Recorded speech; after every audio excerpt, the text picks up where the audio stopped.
You are listening to Miller and Moulton, exclusively on the Florida Sports Network. And now, here's Mark Miller and David Moulton.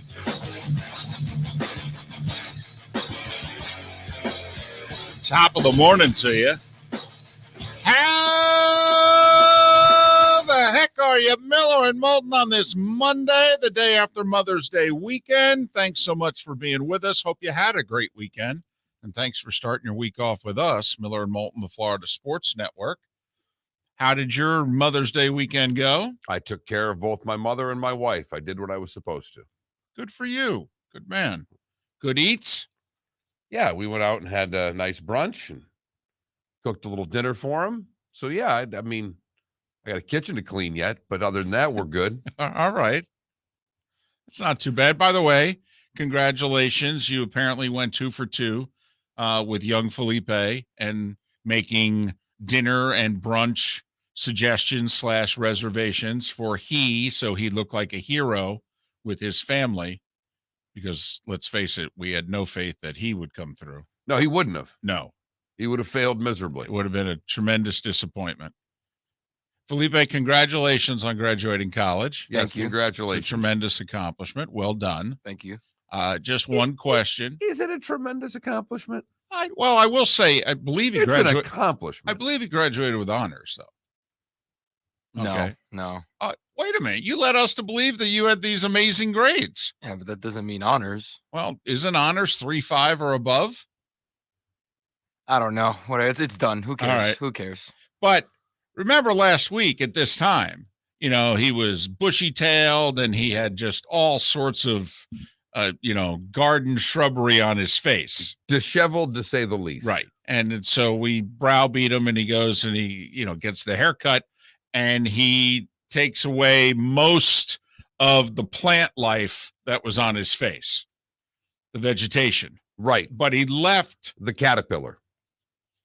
And we said, dude, I appreciate the effort, but the caterpillar's not going to go over well. Just saying. If you're going to go 90%, you got to go 100. Who saw it first and made the comment? My mom, I think. But my grandma didn't like it. And as soon as she doesn't like it, then, it's over. And Felipe did say that. He said that was the scouting report. Grandparents were coming over. They were coming over early on Friday, and Grandma was ultimately going to be judge and jury. So, did it last till Friday night dinner? No. Oh, no. No. I got both my grandma and my mom flowers as well. I thought that would, Wait, so you got them flowers not for Mother's Day just to keep your mustache? Yeah. That's what you were? Yeah. Pretty much. What a suck up. It didn't work what either. A blatant suck up. Well, that's how bad the caterpillar was. We tried to tell him. Hopefully that never comes back again. No, and I'm afraid we'll have it back here in 3-4 weeks, because that's how long it takes to get to that level. If I were you, I'd wait 5-7 years. I really would. I'd wait till your late 20s before you try it again. All right. And make sure that the relationship you're in is really solid before you try it. That's just, coming from a couple of old guys. It's a dadgum good point right there, because if you try to spring that in the middle of a relationship that's just right on the way up, right, that's percolating. No way, man. That'll cool that sucker off in seconds. Right. You got to get to the point in which she's basically like, I'm all in. I'm in on this guy, no matter what he does. Okay, barring, I mean, it's almost got to be her idea when you're laying there one morning. Can you grow a mustache? Well, how about you try? All right, but you can't make fun of it. Have those words ever been said by? Yes. Yeah. Hey, I want you to grow a mustache. Yes. Usually what happens is you don't shave for a little while, and they look at you and they go, it doesn't look bad. And you go, really? And they go, yeah, I think you'd look okay in a mustache, goatee, beard, or whatever it is. And you go, oh, well, I wasn't trying to grow one, but what do you say? I'll give it a shot. Yeah, okay, let's run with that for a while. Well, I can't grow facial hair. Well, we know. So we know. That's why we're saying, wait 5-7 years. Never know what could happen. Right. Miller and Moulton on this Monday. Man, what a great little sports weekend.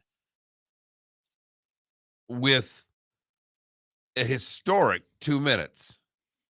80-1. 80-1. When we last did a show, the horse was not in the race. Kurt Becker could not pick the horse to win the race because it was not in the race. Correct. Late scratch on Friday gets added to the race. By like minutes, apparently. Like they asked the owner, I think it was, or the trainer, when did you know you were in the race? And he said about 30 seconds before the deadline.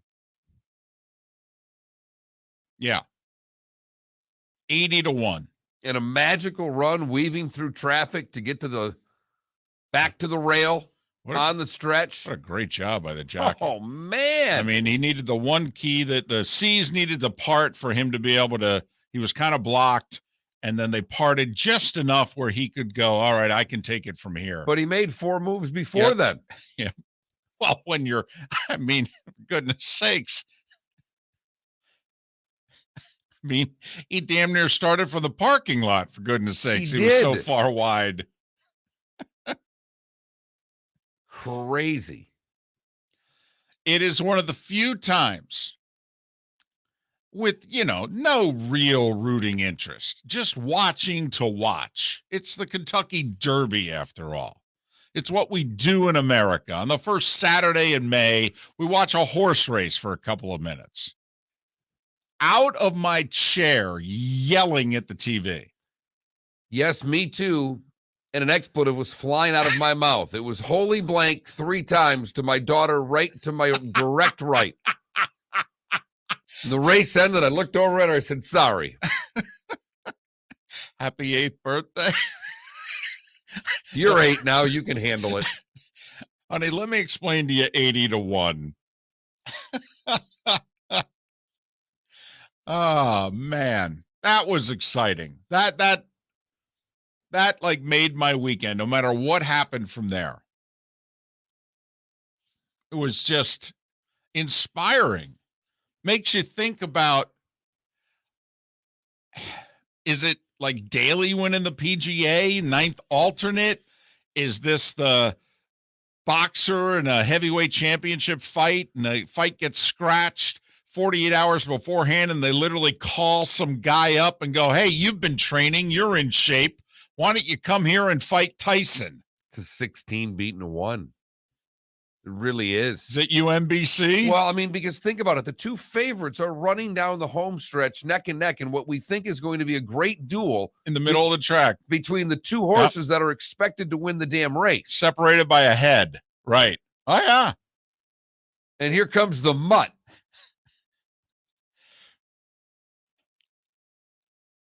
And we all saw him coming about 2 or 3 strides before the track announcer did. And so we all kind of are like rising out of our seat before the track announcer's voice begins to rise with us. It's like, holy, is this horse? No. That's the 21, everyone. I mean, the 21 number in a Kentucky Derby is like 97 in a spring training game, entering in the 8th inning to pinch run or what have you. Remarkable. Absolutely remarkable. Great stuff. I don't know if you saw it. I'm still looking for it because there are some people that actually put money on this horse. Sure. Well, because otherwise the odds would have been 8 million to 1. So there, people did put some money on this horse, but Twitter was asking, okay, you got to take a picture of the ticket. All right, now, we're not taking nobody's word on this. We need evidence.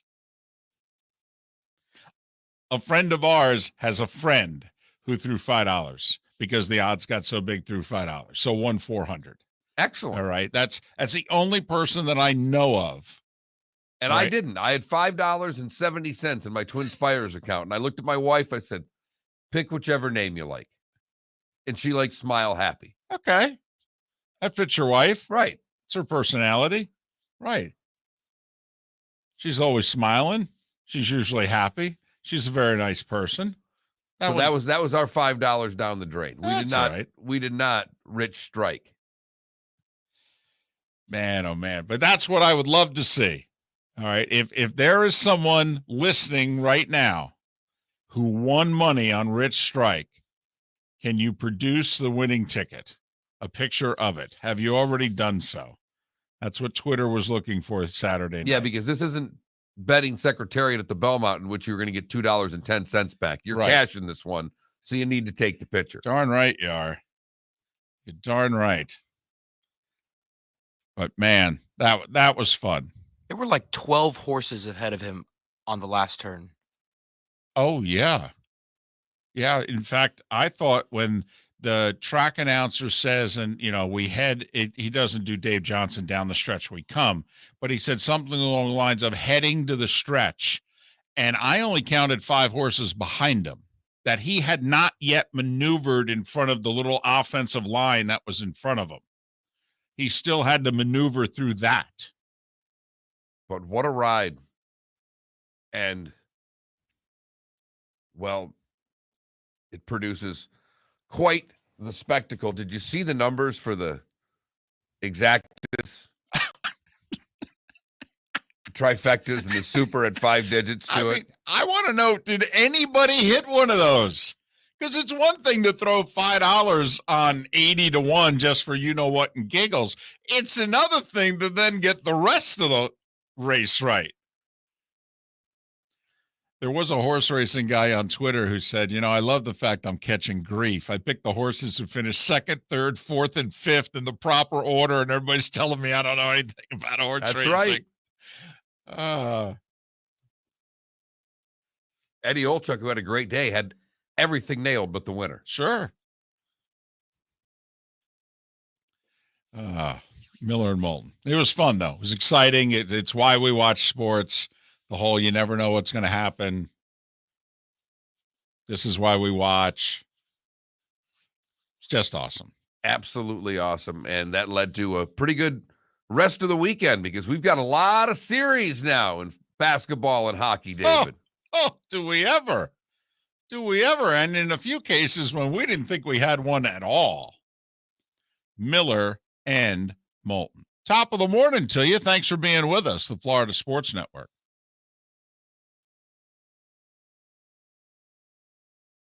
Hey, it's Mark Miller for the Training Grove by Orange Whip Golf, where golfers go to get better. Improve your golf game from home with Orange Whip Golf and Fitness online swing training program, The Training Grove. With a growing swing training video library and a daily program prescribed by golf fitness professionals, The Grove provides a clear path to unlock your most powerful swing, giving you control of your game like never before. Join thousands like me who have finally found a way to achieve results in half the time of traditional game improvement methods with The Grove's revolutionary blend of golf fitness, instruction, and award-winning Orange Whip products. Go to orangewhipgolf.com to get started for a free 14-day risk-free trial and use code Miller10 to get $20 off your first month. That's orangewhipgolf.com to get started for a free 14-day risk-free trial. Remember to use code Miller10.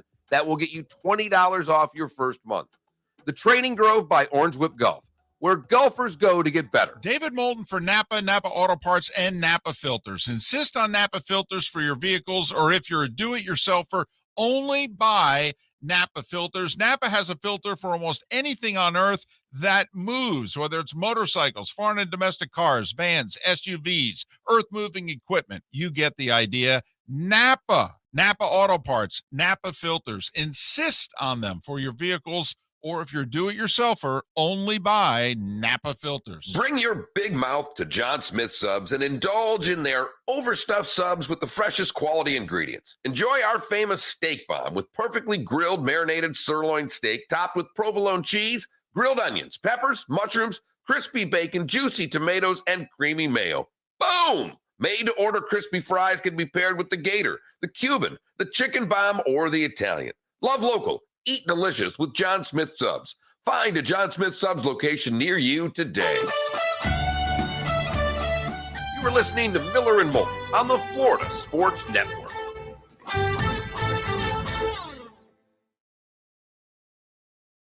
Fucking rain delay. I didn't watch a shot. He's in the final group. The course is completely watersogged. I mean, they're damn near doing lift clean in place in the fairways. And I did at one point of the NASCAR on one TV and the Grand Prix on the other. that's amazing. That's awesome. That's awesome. And you're questioning how life is going all at the same time. Right. I did switch the Grand Prix off. I'm like, enough already. There's got to be a hockey game on here somewhere. But I really didn't watch much sports this weekend. Yesterday I sat by the pool with the wife. That's what she wanted. Sure day. Right. That's great. Anthony Gargano has nicknamed Joel Embiid. Fair with the process. That's funny. That's tremendous. Yeah, Mattress Mac lost $2.6 million. I love the fact they had him on. With right next to Karnacki or yeah. whatever his name is. I love the fact they had him on. Good for them. I thought Tirico was amazing. Amazing. He's so good. He's just solid. He's so good at everything. Doesn't have the strongest voice in the world, but otherwise. That's why I don't ever call him amazing, but he's so solid. God. Like, I don't know how much you stuck or if you had the volume up. So the horse wins, and about 5, they get the, I think it's the owner and the trainer, or the trainer and the owner. And so the guy who had and I didn't know this story, the fire 6 years ago, right, lost all those horses, the whole deal. And so he alluded to, I nearly quit racing, blah, blah, blah. And this guy kind of brought me back in the sport. And the reporter didn't know the story either. And so he said, I almost quit racing, or if he did, he didn't allude to it. I almost quit racing, for something that happened a few years ago. And this was the guy that brought me back in. And the guy goes, well, why did you almost quit? And he said, well, I'd rather not talk about it. And the guy literally says, well, we got plenty of time. I know we got plenty of time. Right. But then, so when they're done, Tirico's got 30 seconds before he's got to throw it back. People are chomping at the bit, waiting to go. And Tirico, in 30 seconds, tells the story of both the owner and the trainer.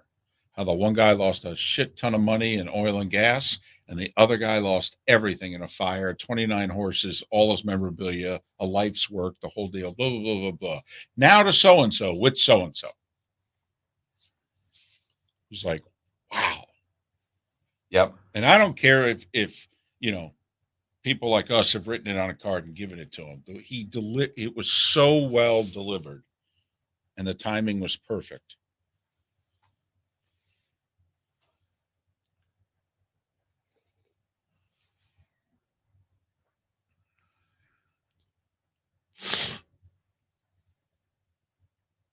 I really would love to see a winning ticket on the Derby. I'd even take a $5 you-know-what and giggles winning ticket. Because like you said, Mark, there's no reason to cash in the Secretariat ticket. Right. It's worth more as a souvenir. Not that one.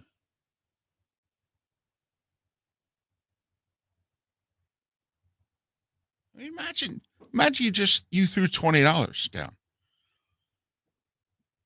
That's $1,600.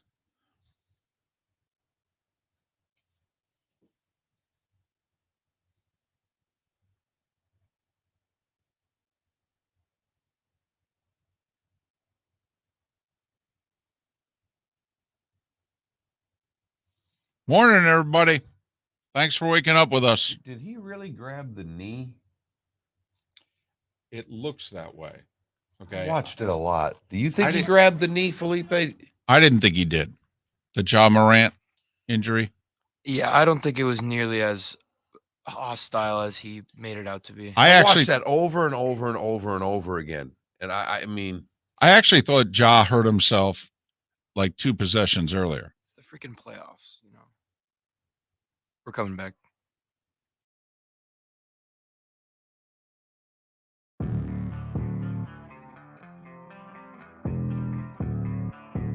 Thanks for listening. And now, more of Miller and Moulton on the Florida Sports Network. 21 minutes after the hour. Hope you had a great Mother's Day weekend and took care of the moms in your life. Miller and Moulton, the Florida Sports Network. All right, let's talk the F1 race in Miami. Did you see the scene at all? I have to say, I turned it on right at 3 o'clock.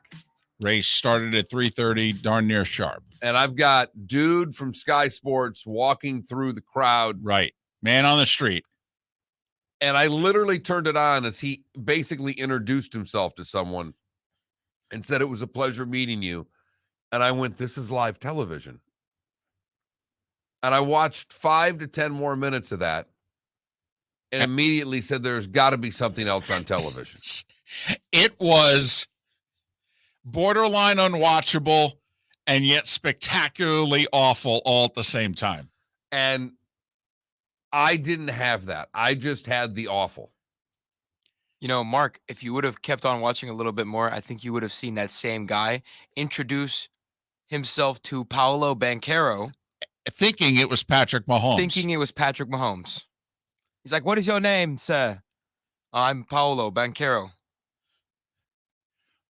It's so cringeworthy, and yet I couldn't turn it off. I was tipped off to it. I wasn't watching when he began his, we call it man on the street in the business. Really, it was man in the parking lot. When he began his man in the parking lot, I wasn't watching. I got tipped off to, you got to turn this on. This guy doesn't know anybody. Nobody. And I guess there's a time, it has to catch me at the certain point where I can deal with it. I had just gotten back from brunch. Right. You know, mom and my wife knocked down a bottle of Prosecco at brunch. Okay.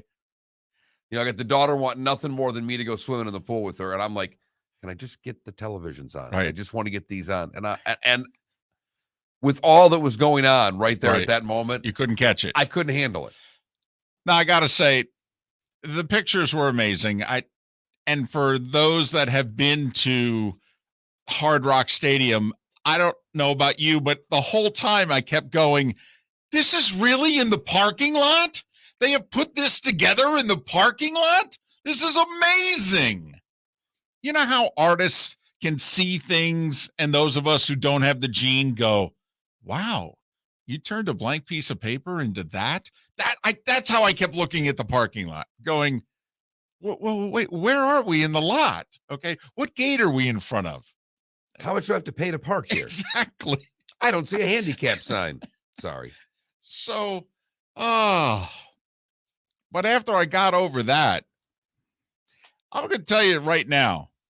Remember, it was a few weeks ago, you know, and we did the whole thing and people like, doesn't matter who the announcers are. Sky Sport is awful. I'm sorry. I thought it was awful. Never mind the fact I had trouble understanding the announcers. But I mean, you got the guy who doesn't know anybody. Anybody. Come on now. You're in America. American sport royalty is going to be there. Might pay off to know a couple of them. Yes. And if you don't, Shouldn't there be someone in your ear telling you who it is? hand the gig over to someone else. Like they brought Danica on the pre-race coverage. Good. It was somebody we knew. She could talk about the drivers. She knew what she was talking about. I wanted her to have the microphone going through the crowd. She would have known everybody. Well, at least he got Patrick Mahomes on. Or Paolo Banchero. So I made it a half an hour into the race because once Verstappen took the lead, about 15, 20 minutes into the race, it's follow the leader at that point. You know, it's my biggest complaint with F1. It's not racing, it's driving. But we had Luke Smith on Thursday or Friday. Right. And he thought the two straightaways would give them plenty of chances to pass. That was not the case. Not really, no. 19 turns. Apparently the drivers not thrilled with the course. They tried to keep their grumbling to a minimum because they knew that this was a big deal and it was being so widely perceived and all that. So they didn't want to rain on anyone's parade. But there's stories that started coming out Saturday night in which the drivers were like, I don't know about this. I don't know. We may have to go back to the drawing board for next year. This may not be working. So I don't know how many of you stayed with the whole race. Don't know how many of you even gave it a shot. They're hoping it was at least the second highest rated F1 race in U.S. history. There was a Grand Prix of Monaco 20 years ago. Don't ask me the circumstances behind it. I'm guessing it had something to do with Michael Schumacher, but which apparently drew like 2.8 million people on ESPN, which is a monster rating. And they were hoping with this race on ABC that it would draw in the 2.5 million range and be the second highest rated one ever. We shall see with the numbers. I'm sure they watched it in St. Pete and in Southwest Florida, where we get those numbers that are pretty big for the obscure events. As Heidi's dad pointed out in our Twitch chat room, the guy walked right by D. Wade. I mean, come on, we're in Miami. It's D. Wade. I mean, next to Marino, how many people outrank D. Wade who are currently with us? You know, if Don Shula were still alive and what have you. No, but I'm with you. I mean, outside of Marino, he didn't know anybody. No, nothing. He was just introducing himself to people. He was talking to random people who had nothing to do with anything. Right. He saw a guy with a Ferrari shirt and started talking to him. The guy was trying to run away from him. The Williams sisters did not stop for him either. They were like, oh, boy, got this Yahoo. Man. So it was a beautiful scene, you know, all the stuff, how much the suites cost and seeing all the pretty people. You know, they had the shot apparently before the race. It was Michael Jordan. It was Tom Brady. It was David Beckham. And it was, Lewis Hamilton there. And I mean, first off, you know, they're all pretty people. They're all incredibly successful. You know, the caption, how many championships are in this photo? You know, great, cool stuff. Awesome. But when the race starts, it's follow the leader. Well, I would love those of you who are F1 fans to explain to a couple of guys who are not big-time F1 fans what the appeal of the racing is, because there is very little passing in the racing. And that is where we kind of go, you know, like, we're all into we love pageantry. You and I are big college football fans. Oh, absolutely. We love pageantry. The whole day leading up to the race, we're in. Oh, fantastic. We can go have a few drinks and walk around with pretty people. We've done it before. Yes. We're out of place, but we've done it before. Totally. Well, the main appeal, I think, is that whenever something happens, it's crazy, but it doesn't happen often. Well, you're darn right. It doesn't happen often. Right. But that's like baseball. Well, okay. It's a good point. It's a good point. You know, for the longest time, we weren't into soccer in this country. We didn't think there was enough scoring. Now we're pretty into soccer. Now, I do think there's more scoring in soccer now than there was a generation ago, but the Premier League delivers a little more than the rest of the leagues from an offensive standpoint. But for those of us that are used to NASCAR, say, or even IndyCar, I mean, in Formula One, I mean, they're saying it's a big deal because the guy who started third won the race. Because normally the winner comes from the pole. Well, how exciting is that? Getting to that first turn is everything, David. Apparently so. Apparently so. But so your thoughts on the F1 in Miami? First one. They're definitely going to have more, goodness knows. Miller and Moulton. The starting five is next. Thanks for waking up with us. Florida Sports Network. Bring your big mouth to John Smith Subs and indulge in their overstuffed subs with the freshest quality ingredients. Enjoy our famous steak bomb with perfectly grilled marinated sirloin steak topped with provolone cheese, grilled onions, peppers, mushrooms, crispy bacon, juicy tomatoes, and creamy mayo.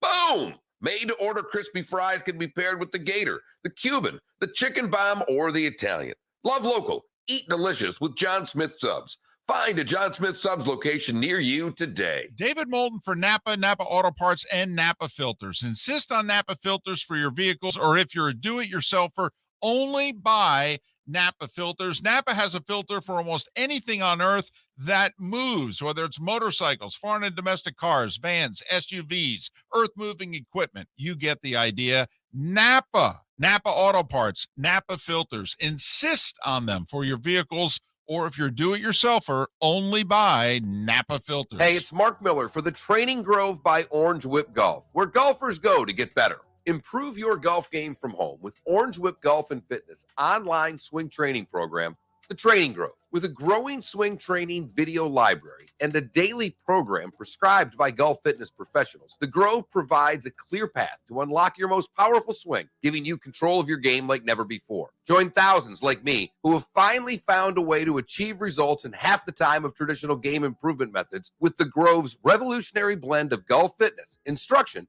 and award-winning Orange Whip products. Go to orangewhipgolf.com to get started for a free 14-day risk-free trial and use code Miller10 to get $20 off your first month. That's orangewhipgolf.com to get started for a free 14-day risk-free trial. Remember to use code Miller10. That will get you $20 off your first month. The Training Grove by Orange Whip Golf, where golfers go to get better. You are listening to Miller and Moulton on the Florida Sports Network.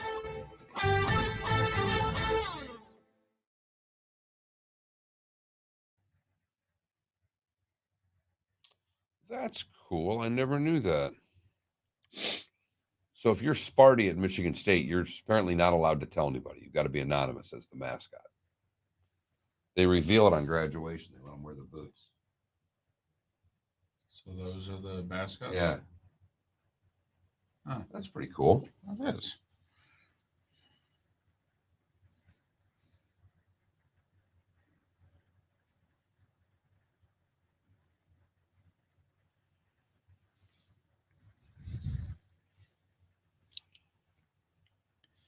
I don't know if you saw this.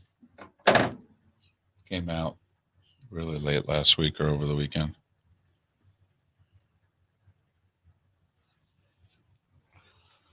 All right. You can't count your Friday flight. Okay. Start keeping track of Moulton's miles. Start doing that chart and just putting David Moulton on the bottom. I'll get a spreadsheet and we'll start doing your miles. It sucks too because you have to go by air miles and they always shortchange you. Oh, KW. I can't imagine the USFL's doing all that well.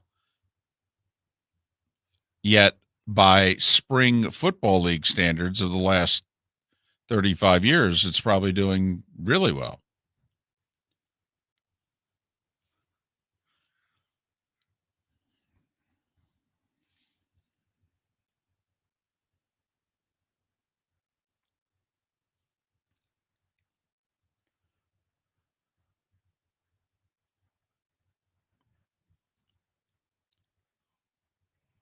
Mac, how much was tickets?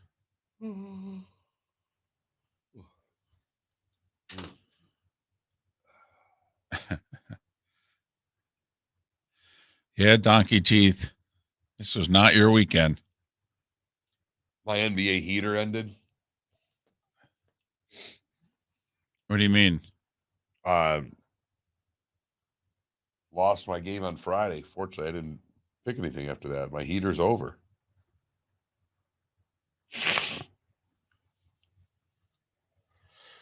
What was your Friday pick? The Suns. Oh, yeah.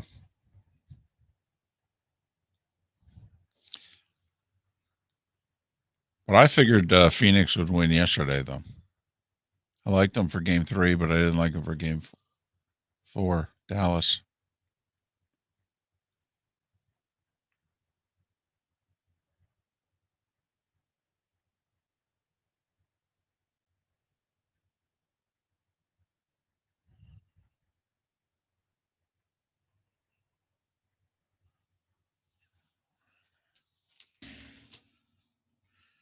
First WNBA game for Kirsten Bill.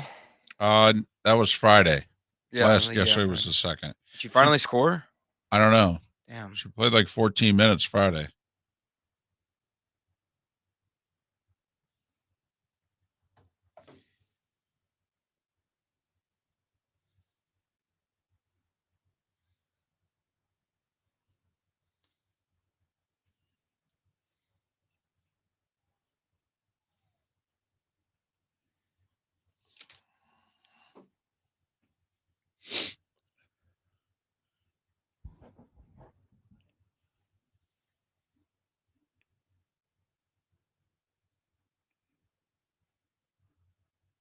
Wow.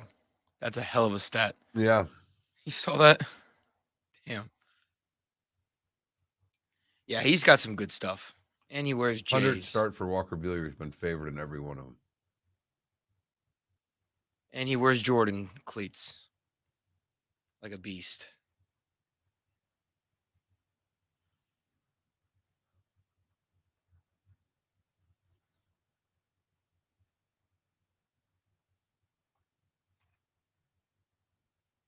Look at the rotation on that thing. Oh my God.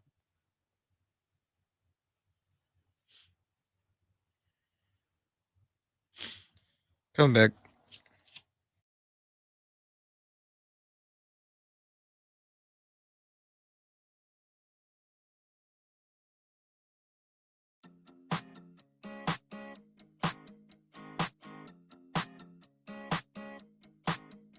You're listening to Miller and Moulton, exclusively on the Florida Sports Network.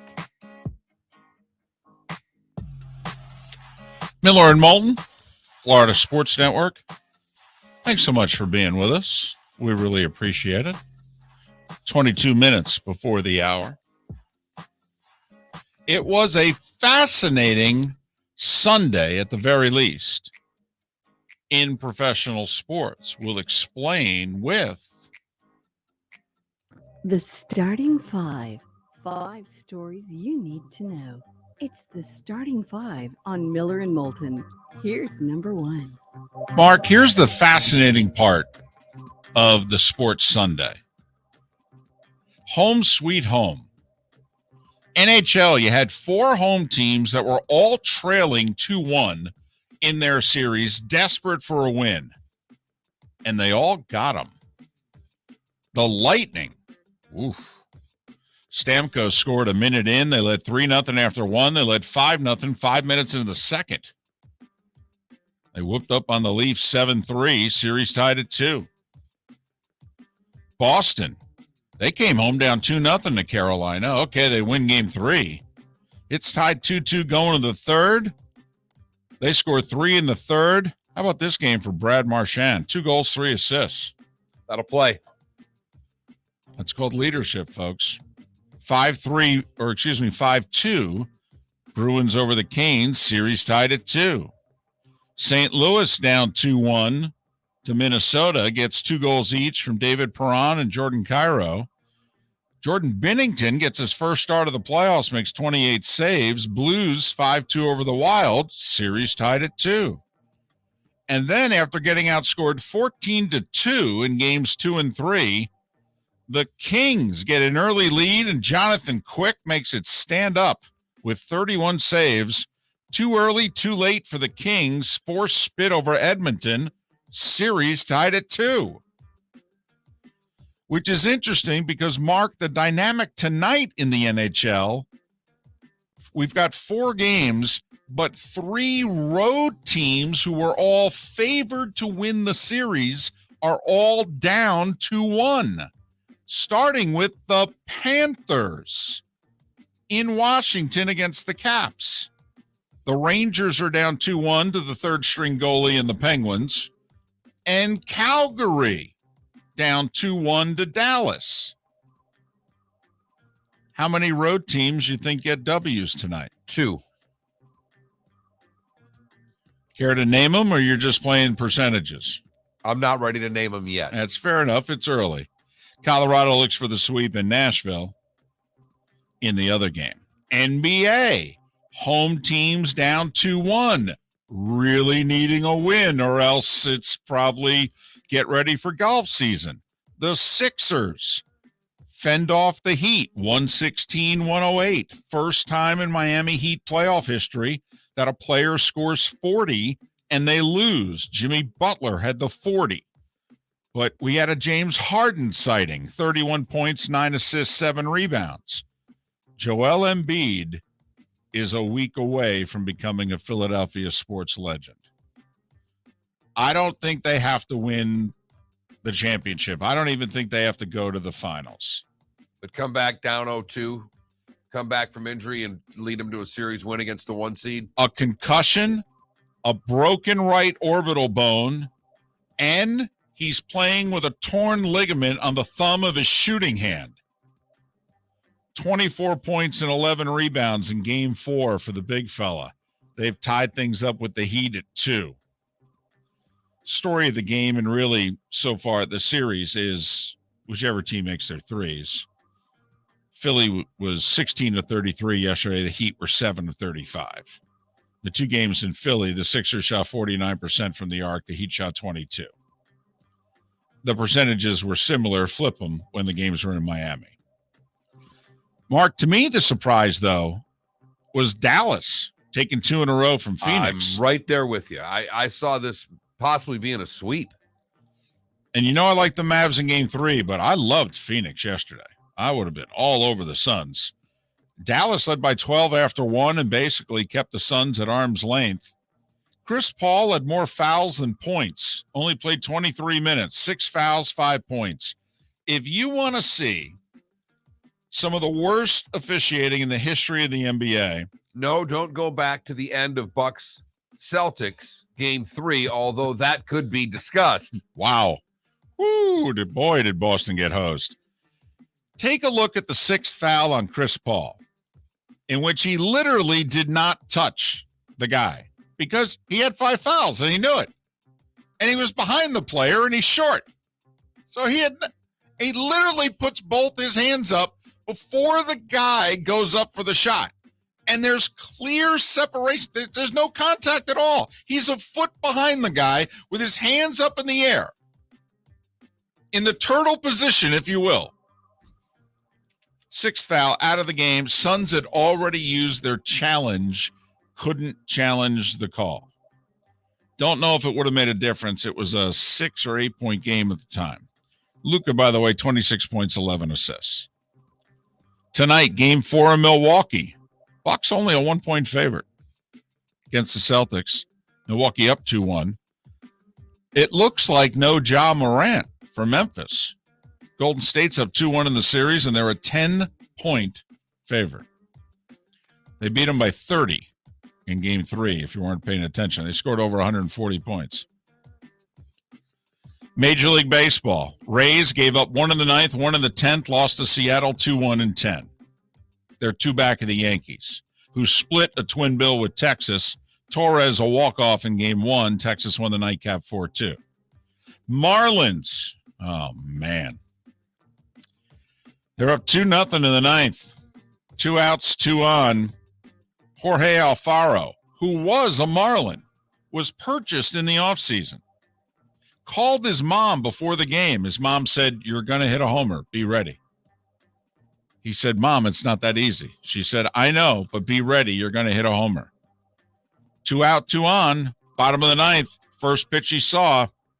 Out of here. Listen to your mother. Padres 3-2 over the Marlins. Ouch. Mets split 2 with the Phillies. Max Scherzer lost. Between the Nats, the Dodgers, and the Mets, when Max Scherzer had pitched in like 27 consecutive games, his team had won the game. Until the first game yesterday, 3-2 Phils. Mets got 2 homers from Alonso and a 6-1 win in the nightcap. Their lead is 6 in the East, 7 over the Phillies. White Sox swept the series from the Red Sox, 3-2 the final. Boston's lost 6 in a row. They're 10-19. Yes, they are. Chris Sale suffered a setback. They had to put 2 more pitchers on the injured/COVID list. Let me tell you, I know it's early. But it's getting late early. This team went to the LCS last year, was 2 games away from the World Series, and yeah. Did I mention they're in last? They're behind the Orioles. Thank you. Speaking of which, they split a doubleheader with Kansas City, losing 6-4, winning 4-2. The Braves took 2-3 from the Brewers, 9-2 the final. Don't worry about Milwaukee. They're 19-10 on the season. They have a 2.5-game lead in the Central. You are not going to believe this, ladies and gentlemen. The Cincinnati Reds won 2 of 3 from the Pirates. Unbelievable. Where are you going to go? Apparently to the Reds games now. They're back. Early nomination for poll question. What was more unlikely? 80 to 1 shot winning the Derby, the Reds winning a series? Great question. 7-3 was the final yesterday over the Pirates. The Reds are still go to WLW.com to answer. The Reds are still a robust 5-23 on the season. 5-23. The Guardians, that's what they are, right? Yes. 2 in the 8th. They beat the Jays 4-3. Astros swept the 4-game series from the Tigers 5-0 the final. They just had a 7-0 homestand, did Houston. You know, that'll turn their season around. That's what they call a good week. The A's have lost 9 straight. So not only can't they get 3,000 people to go to their games, when they go on the road, they lose as well. 4-3 Twins over the A's. Minnesota's got a 3-game lead in the Central at 18-11. Giants got a homer from Mike Yastrzemski in the 6th to edge the Cardinals 4-3. Angels with 3 in the 9th rally to beat the Nats 5-4. LA's in first in the West by a half over Houston. I feel, a month into the season, that's why I'm giving kind of where people are in the standings. Fair enough. I think that's good public service right there. I mean, opening day was April 7th, and I don't know how much people have paid attention in between April 7th and May 9th. Just thought I'd let you know. Here's what you've missed. You might sit out the next month also. I'll try to keep you updated. Dodgers beat the Cubs. Walker Buehler's 7 innings of 1-run ball. See that stat? Walker Buehler, that was his 100th start. Yeah. He's been favored in every start he's had in his career. What? Yeah. It popped up on the screen during the commercial break, and Felipe and I were like, that's a stat. Damn. It's like he's pitching on a really good team or something. Imagine that. Arizona shut out Colorado 4-0. All right, racing. Max Verstappen wins the F1 Grand Prix of Miami. Here are the takeaways. Many drivers have called for changes to the track, which has 19 turns. I did not realize this. 24,000 tons of asphalt. It's almost 50,000 pounds of asphalt is what they used on that parking lot. Now tear it up. We need to get the football stadium ready. Going to say. All right. Come in, repaint the white lines. Apparently the track is slippery. Coming into the pits apparently is dangerous. And you can't pass on the inside. There's no grip, according to the drivers. And the track's a little too narrow for their liking. On top of that, there's a couple of the turns that don't have foam barriers or concrete barriers. And it's a couple of the turns that are apparently the most dangerous where there were a couple of accidents. And the drivers who were in those accidents are like, that hurt. Can we do something about that? So some of the comments, there will be a year 2, goodness knows. But that's some of the takeaways from the F1 Grand Prix in Miami. Did you see Joey Logano? How would you describe what he did to William Byron on the second to last lap of the Goodyear 400 in Darlington? A little dirty. So Byron kind of, it was a scene right out of Days of Thunder. It really was. That Wheeler guy What was Wheeler's Rusty Wheeler. I believe, Rusty wasn't it? Wheeler and Cole Trickle? Yeah. Rusty Wheeler, when he kind of took Trickle up into the wall there and he was scraping the wall. Well, that's what William Byron did to Joey Logano. And Logano basically said, if I get on his back bumper, I'm going to wreck him. And he did. And he did. In NASCAR, they call that he bumped his way to the lead. Most of the rest of us would go, no, he wrecked him. He put him right into the wall. And Joey Logano went on to win the Goodyear 400 and got booed in victory lane. But, like NASCAR is going to take the win away from him? Not a chance. No. Golf, Max Homa picks up his fourth win, third in the last 18 months. He won the Wells Fargo for a second time. He did so by 2. Rory finished 5th. Man, if he could putt. He didn't make anything outside of 10 feet all day yesterday. I mean, I watched a decent amount of that tournament, which was a tough watch. I'm sorry. I know. NFL news, the Raiders fired team president Dan Ventrell. He claims it was retaliation for raising concerns about a hostile work environment by owner Mark Davis. The NFL immediately said, we're going to look into that because we don't like him. We'd love to get rid of him. College football news, a good day for South Florida yesterday. They picked up former Baylor starting quarterback Jerry Bohannon. He had the second most touchdowns in the Big 12 last year. Lost his starting job, however, and picked South Florida amongst Missouri, Oklahoma, and a few other schools. He'll undoubtedly be the starter for the Bulls. It's a big pickup. By the way, Tampa Bay lost to Birmingham in the USFL, Mark. Birmingham's undefeated at 4-0. Well, home field advantage means a lot in that league when only one team has it. The very first game of the weekend was Philadelphia, Michigan. Michigan lined up for a 21-yard field goal in the final play of the game to win it. And Jeff Fisher's kicker clanked one off the left upright and lost 26-25. And that was the starting 5 every weekday morning at this time on Miller and Moulton. Did you just take joy in the fact that a Jeff Fisher team lost because of a missed field goal in the USFL? I actually feel badly for him for that one.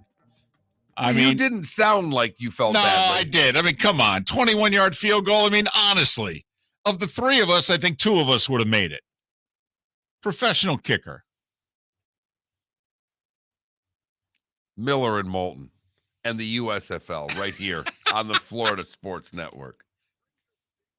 John Smith Subs, and indulge in their overstuffed subs with the freshest quality ingredients. Enjoy our famous steak bomb with perfectly grilled marinated sirloin steak topped with provolone cheese, grilled onions, peppers, mushrooms, crispy bacon, juicy tomatoes, and creamy mayo. Boom!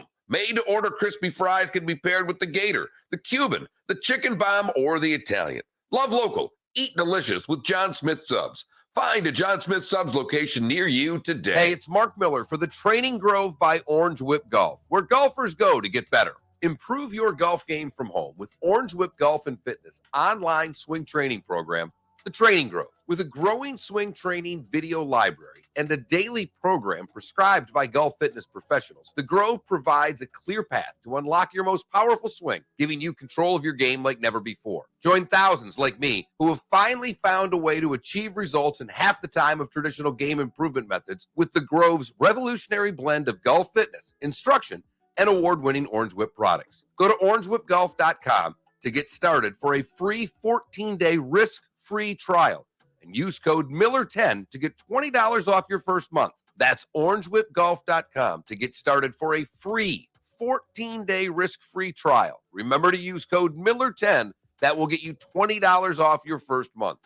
The Training Grove by Orange Whip Golf, where golfers go to get better. David Moulton for Napa, Napa Auto Parts, and Napa Filters. Insist on Napa Filters for your vehicles, or if you're a do-it-yourselfer, only buy Napa Filters. Napa has a filter for almost anything on earth that moves, whether it's motorcycles, foreign and domestic cars, vans, SUVs, earth-moving equipment. You get the idea. Napa Auto Parts, Napa Filters. Insist on them for your vehicles Or if you're a do-it-yourselfer, only buy Napa Filters. Hey, it's Mark Miller for the Training Grove by Orange Whip Golf, where golfers go to get better. Improve your golf game from home with Orange Whip Golf and Fitness online swing training program, The Training Grove. With a growing swing training video library and a daily program prescribed by golf fitness professionals, The Grove provides a clear path to unlock your most powerful swing, giving you control of your game like never before. Join thousands like me who have finally found a way to achieve results in half the time of traditional game improvement methods with The Grove's revolutionary blend of golf fitness, instruction,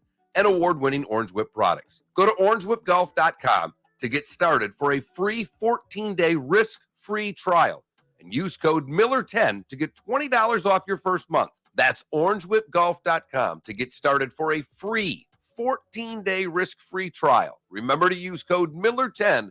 That will get you $20 off your first month. The Training Grove by Orange Whip Golf, where golfers go to get better. You are listening to Miller and Moulton on the Florida Sports Network.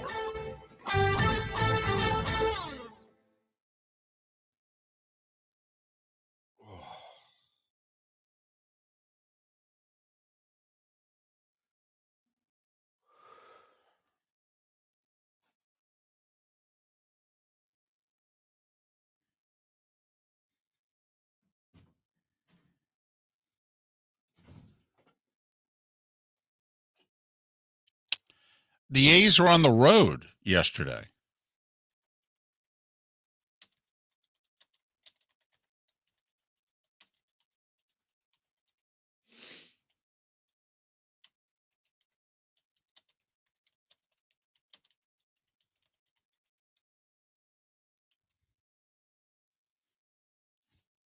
We were saying the A's can't draw 4,000 at home to a game. Can't count road attendance.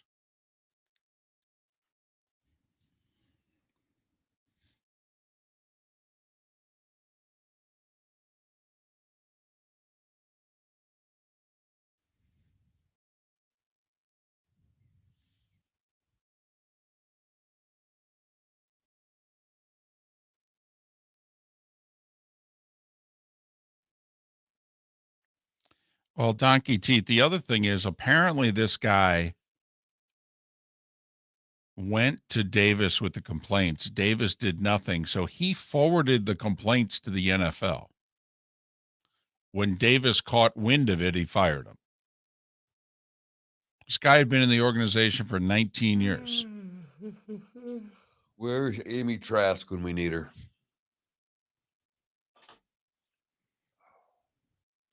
RCB, you know, I picked the Lightning till proven otherwise. Doesn't mean I'm not concerned.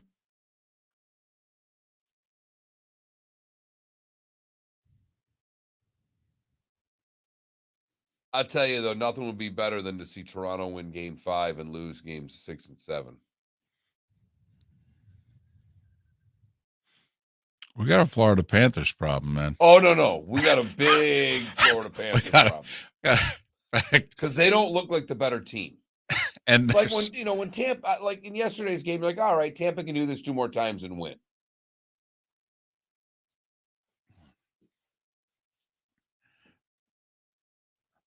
But Florida,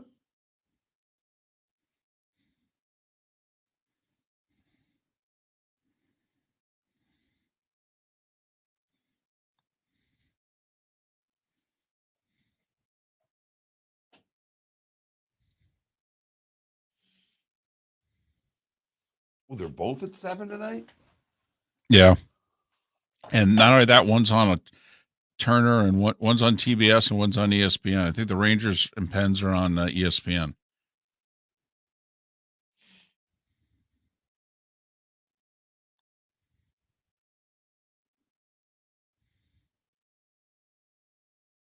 You're right, RCB. That is if Paul, that is if the current pattern continues. I don't know if you followed the Toronto Maple Leafs much in the postseason.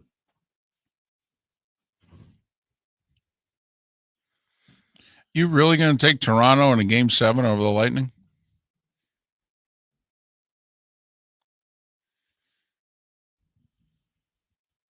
We need a poll question. We do. Come back.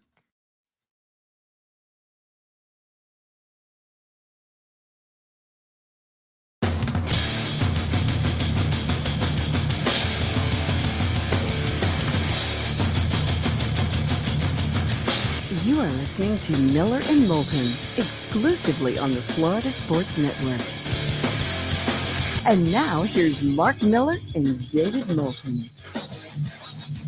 Top of the morning to you, Miller and Moulton, the Florida Sports Network. Thanks so much for being with us on this Monday after Mother's Day weekend. Nice little sports weekend. Thank you very much. A lot of home cooking in the playoffs, however. Hockey and NBA, a lot of home cooking. I don't know what to make of it. Making for a great first round of the NHL and second round of the NBA playoffs. So, how concerned should we be about our Florida Panthers there? Really concerned. They can end all of it tonight with a decisive win, with any type of a win.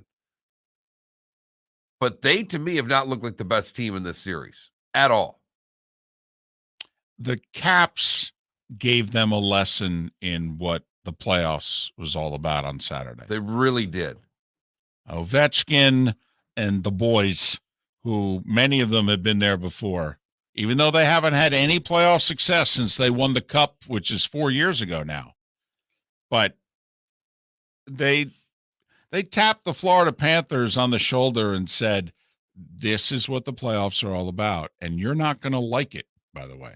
Well, and the Florida Panthers were not as great of a regular season team as their President's Trophy claimed that they were. We tried to point out there were a couple of teams, if you looked closely at their point totals, they were not as impressive as it looked. The Panthers, I believe, were 7th or 8th in the league in regulation wins.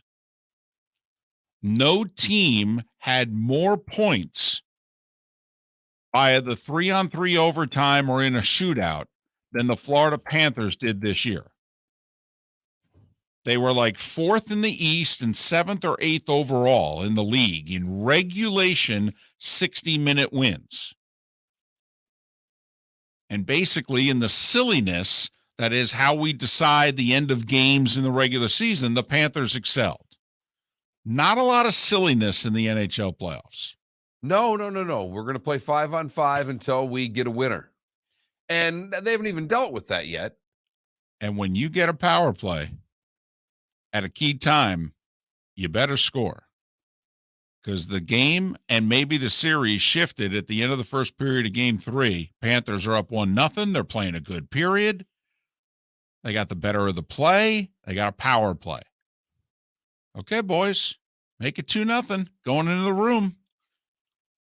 Caps killed the penalty, draw a penalty at the end of the PK, get a face-off deep in the zone, bada bing, bada boom, ends up in the back of the net. It's 1-1 going to the room. Entire day was different after that. And the Washington Capitals don't play the third period in the postseason the way teams play the third period in the regular season. The Florida Panthers were remarkable during the regular season in coming back in games. Yep. Nobody had ever done what the Panthers had done in the third period. They were terrific. David and I marveled many a time getting here in the morning going, I'll be damned. Came back again. They came back again. And it wasn't just coming back from 1-goal deficits. They came back from 2 and 3-goal deficits. But in the postseason, teams tighten up. They're not going to give that long stretch pass. They're going to make sure guys are back. And right now, the Panthers need to figure out the Washington Capitals. And they're going to have to win tough, hard-nosed, 5-on-5 hockey. And when they get power plays, they have to score. And all the pressure's on them. And the pressure's never been on them before. Like when they played the Lightning last year, Panthers may have had home ice in the series. We all laughed.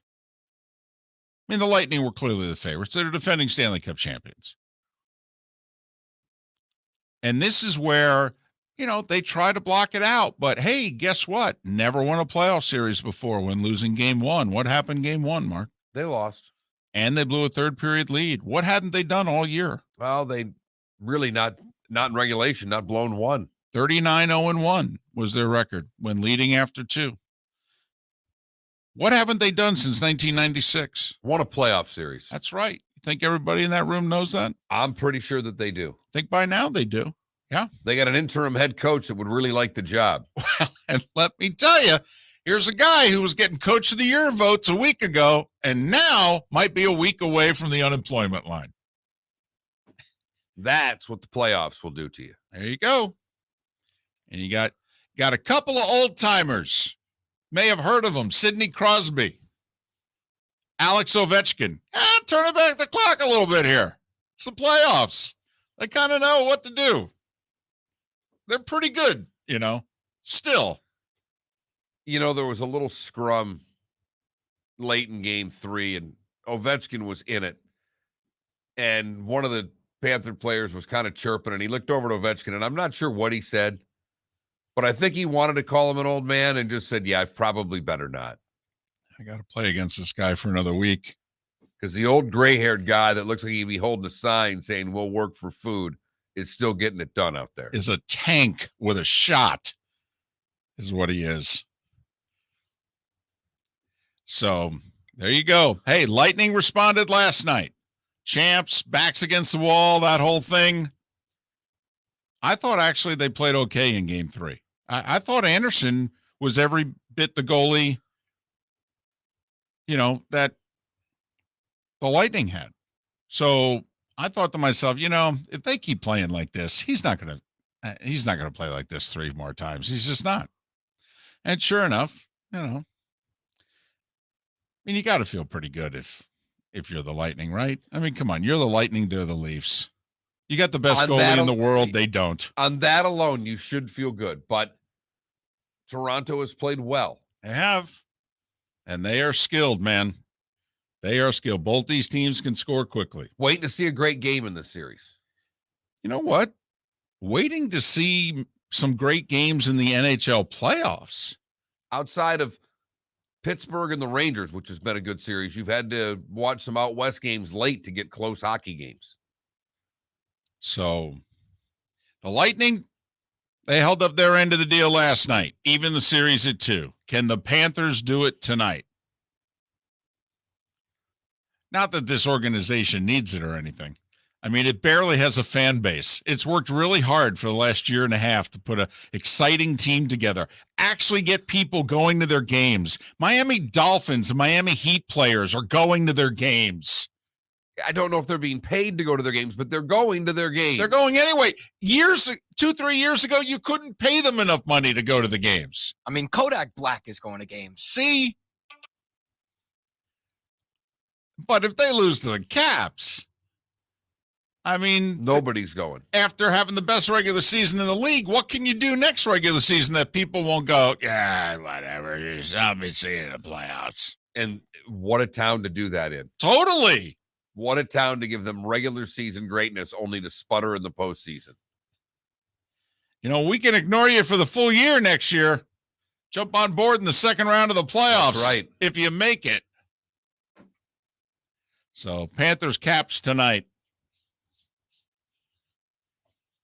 But I will say, Felipe, your Heat that you go wee with all the time on a scale of 1 to 10, 10 being holy blank, I'm scared to death concerned, and 1 being no worries, we've got this covered. Where are you right now? Home court advantage. It's not an answer on a scale 1 of 1 to to 10. 10. That answers my question. No, it doesn't. No, a number. So we a need 1. a number. So a 1. You think this series is over, Miami's got it. You're that confident in home court advantage that you give it a 1. That's what you're telling me. I'll give it zero concern. I'll give it a 4. Okay. Not very concerned. So basically, you think the Heat's going to be Heat in 7. It's going to be a home court series. Miami's got no answer for Joel Embiid. That's it. Which is funny, and because they've got this guy called Bam Adebayo, and they were supposed to have a little bit of an answer. Bam can't do anything about Joel. Well, Not a lot of people can do anything about Joel. You're right. And the point is that James Harden had the James Harden game. And if he can keep having the James Harden games, then they're in trouble. But right now, you think the Heat will win at home. So worst case scenario, 7-game series. Yes, both teams are very good at home. So 116-108 Sixers last night. The classic case of the role players playing much better at home than on the road has played out in the first 4 games of this series. Now, the one series is 2-2, and the Lightning are 2-2, and the Panthers are down 2-1. But I almost feel like asking as a poll question, which Florida team are you most worried about? And I think the Panthers would win. I don't know if enough people care enough about the Panthers to vote for them, though. Then there's that. Right. We could just, if we take the Panthers out, which team, 2-2? 2-2, Heat or Lightning, which one are you more concerned about? Heat have home court. Lightning don't have home ice, but they're the Lightning. They deserve the benefit of the doubt. They've earned it. I'd be more concerned with the Lightning out of the two of them. I'm more concerned about the Heat. real quick, Vasilevsky's still the Lightning goalie, right? He is. Okay, good. You mentioned that game 3 and game 4, the Heat hit 7 threes in both games. Right. Duncan Robinson played 1 minute in both of those games. He's being paid $90 million or over 3 years. 1 minute. There's got to be something going on within the locker room that, of course, the Miami Heat will never publicize. What is going on? Well, we'll find out. We'll find out in game 5, because if he doesn't play in game 5, then we've got issues. There's problems. Like, this better not keep up or else he's gone. Butler with 40 last night, and the Heat lost. They had never had a player score 40 in a playoff game and lose before. They were 13-0 till last night. Jimmy Butler was damn good last night. Yes, he was, but not good enough to get to the victory. So you figure out which one you want to go with. You want to add the Panthers to the Heat and the Lightning, 2 franchises with gravitas, with credibility that have won championships, and then there's the Panthers? Or, do you want to just have it a poll question with the 2 franchises that have won championships, that have gravitas, that have credibility, that are both 2-2? It's up to you. You make a dadgum good point about the Panthers. I mean, you really do, David. When you put the Panthers on a poll question, people have to go, what? Why are the Pitt Panthers on the poll question? Why is he talking about the Carolina Panthers? It's not football season. When we come back, we will talk football, however. Kurt Becker is going to join us in about, 25 minutes. We're going to talk about the craziest derby arguably ever. But when we come back, I got a football stat for you.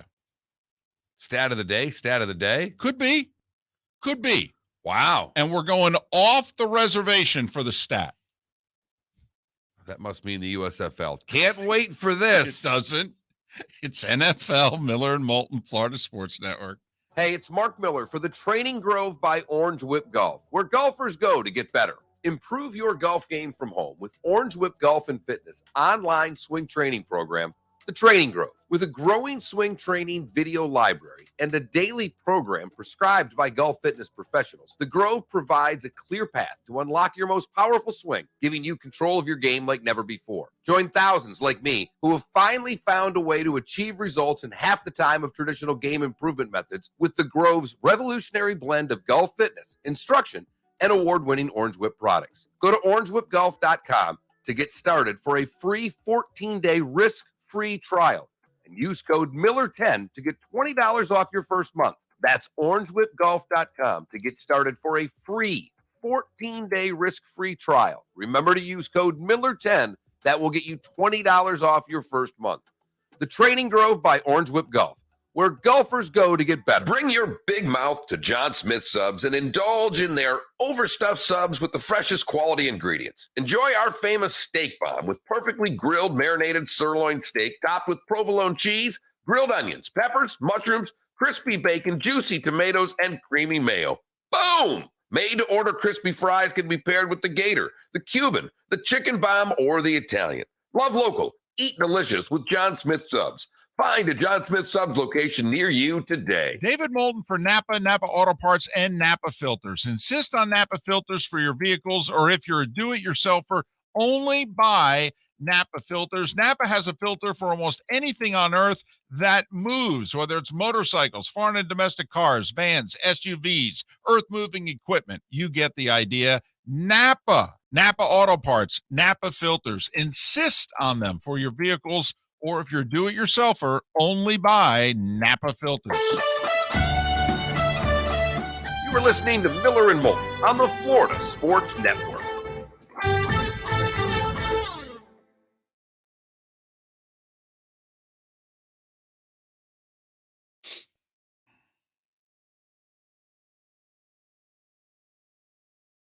Which team, both series tied 2, are you more concerned about not getting out of the first round of the playoffs? Well, it's not the first round. You can't do that.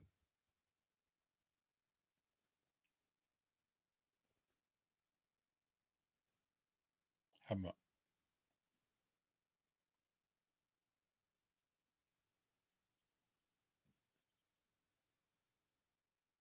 which team are you more concerned about? And then in parenthesis, both series tied 2-2.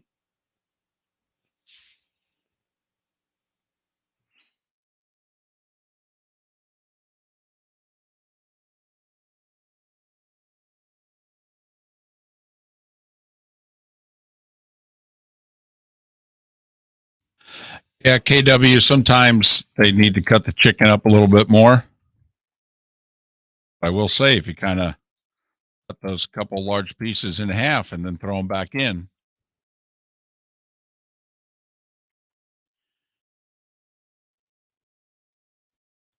See, I don't eat the buffalo chicken dip with potato chips, but I do eat it with like scoops or,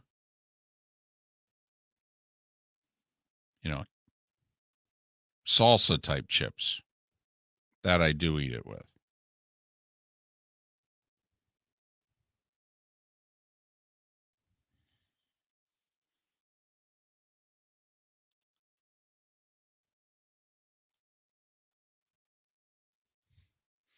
Yep, Spitz, it's a good observation. Could this year's Panthers be the 2019 Lightning? Remember, the Lightning blew game 1 in that series, up 3-0 and lost, and they were a mess.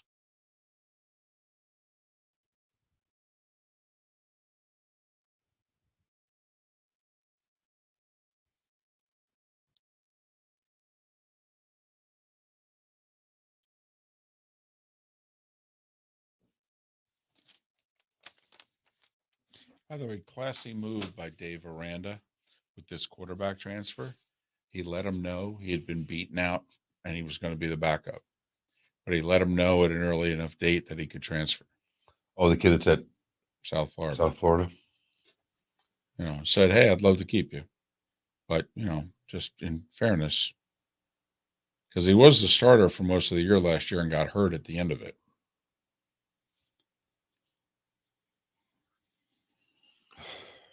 I'm surprised Boston even the series. I don't know why I am, but I was. Or Carolina would. Yeah.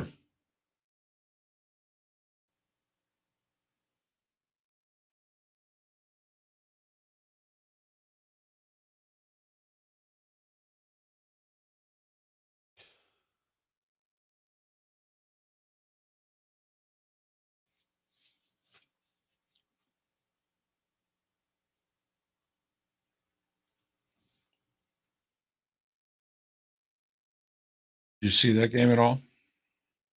Carolina, Boston? Not much. Late second, Boston ties it at 2. Contact with the goalie again. Brindamore challenges, lose. So now they're shorthanded in the final 2 minutes of the period. While killing the penalty, they commit a penalty. So Boston's got 5-on-3 for like $120.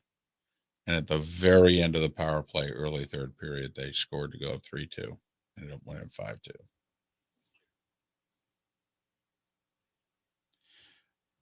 Larry Brooks wrote a piece over the weekend in which he said, I never think the NHL should copy the NFL.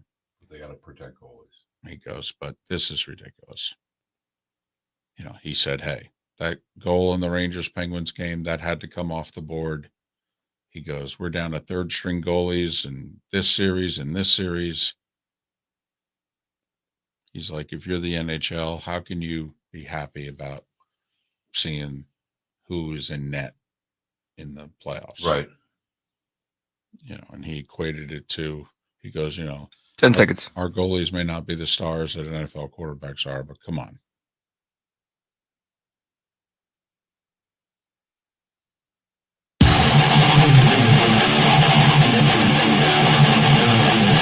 You're listening to Miller and Moulton, exclusively on the Florida Sports Network. 21 minutes after the hour, Miller and Moulton, Florida Sports Network. Our buddy Kurt Becker will join us a little more than 15 minutes time to talk about the most unlikeliest of Kentucky Derbies ever. 80-1. We will reference Rich Strike and the 2022 Kentucky Derby, probably, Mark, for the rest of our careers. Something else. And more than just, obviously, the long shot, but for those of us that pay a little bit of attention to horse racing, what a brilliant ride. Yes.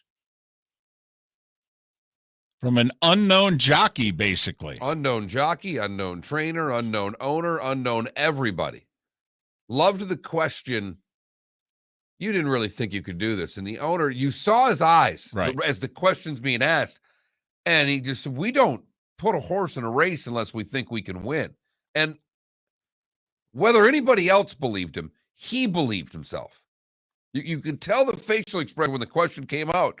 There's almost looking at the reporter saying, no. It's not how this business works. Well, I believe it is $50,000, the entry fee into the Derby. So when they line up 20 horses, that's $1 million. Right. I mean, something for the effort. I understand that in the grand scheme of big time racing, 50,000 is not considered a lot of money. But hell, that you could have had the horse 8 months earlier for a $30,000 claim. Had never raced in a race with a purse of more than 100,000 before. Crazy. We'll talk to Kurt Becker about it in a little more than 15 minutes time. All right. You may make fun of me here. No. But I'm man enough, I'm tough enough, I can handle it. You tell me if this means anything to you. We don't know. We'll know Thursday night, who's playing who when. I know. And where. The new phone books are here. That's the NFL schedule release. Thursday night, 8 o'clock. Although there's going to be drips and drabs. Apparently, Joe and Troy are on Good Morning America this morning. I don't know. They're announcing one game. Don't know what it is. Have no idea. Don't know if it's their first game. They're not leaking it to you? No, trust me. Bill, Ed, and I know nothing. Absolutely nothing. We just know the insignia on the top left-hand part of the check is going to change. So, but everybody knows, okay, who you're playing, and you at least know where you're playing them, home or away. Do you know the Pittsburgh Steelers never leave the Eastern time zone for the entire season? One of those years that everything works out, huh? They are traveling only 6,442 miles. And they are not leaving, okay, which I don't understand. Well, I mean, they don't even go right to like Nashville. Nothing. Meanwhile, the Seattle Seahawks are going to be in 34 different time zones when they travel, and they're flying just under 30,000 miles. Now, granted, they got one of those international games. They got a London game. But obviously, and then this happens a lot, the teams in the Western divisions, they oftentimes are the ones that have the most travel. It seems as if really there's just no way around it. Although, Jacksonville with an international game actually has the third most miles that they're traveling this year at over 25,000. The Dolphins are fourth most. Dolphins, they don't have an international game, do they? I don't think they do this year. The Saints, the Bucks, who have a Germany game, 26 time zones, nearly 24,000 miles. In this day and age, do you think that this means anything? No, I don't. So the advantage Here's in the travel that the If the Steelers, Pittsburgh Steelers had a quarterback, David, then this would be a great stat. okay, with that in mind, second fewest miles traveled, Lions. If the Lions had a quarterback, All right. Third fewest miles traveled, Baltimore. Only 2 time zones for the Ravens, also 9,500 travel miles. For AFC has the extra road game this year, right? yes, they do. The Browns, 2 time zones, a little less than 10,000 miles they will travel. The Bengals, 6th fewest, 4 time zones, a little less than 11,000. So, just throwing it out there. I mean, it is interesting. Philly and Washington don't have a ton of miles that they are flying. The Giants, because they play an international game, they're actually in the top 25% of the league in terms of travel miles. The time zones interest me. I will say, like when I travel, just getting used to the time zone sometimes. It can throw me off. Mountain time zone, most underrated time zone in the United States of America. It is tremendous. The Denver Broncos games are outstanding. Means those 4 o'clock games are 2. Right. You can Monday use Night Football. 6. Uh-huh. Mm-hmm. Yeah, the 2 o'clock game, you can actually get a flight out. You can do the game race to the airport. You can get out. No, it's wonderful. So this stat doesn't do anything for you, huh? No, I find it to be very interesting. I don't think it matters the way it once did. Everybody's traveling on private planes. Travel is not what it used to be. So I don't think it matters the way it once did. And we've at length the last couple of years detailed how road teams the last 3 years have won almost the same number of games as home teams. And that's how little there is of a home field advantage now. It used to be 3 points in Vegas. What's it, a half point now? 1.5. I believe it got narrowed down to 1.5 this year. So, and that's noteworthy. But all right. I mean, that's all I got. No, the Steelers not leaving the Eastern time zone, though. I find that amazing. I do like that. So obviously, if you're in the AFC North this year, you're not playing either of the Western divisions. No. So you're only, and they must get. It's going to the Cowboys or going to the Saints. Like the Steelers have those teams at home. Right. Well, yeah, because that would be going to the Central time zone. Right. They don't even do that. So they just get the one team, I'm assuming, from the AFC West, and that team must come to them. And that's the Raiders, who the Steelers have this year. Right, and they come to Pittsburgh. I mean, they're traveling 6,442 miles, for goodness sakes, Mark. That's like one trip to L.A. and back, basically. They have divisional road games, which the rest of them are the Falcons, the Bills, the Panthers, Miami, their longest road trip, Indianapolis, and the Philadelphia Eagles. I mean, it is.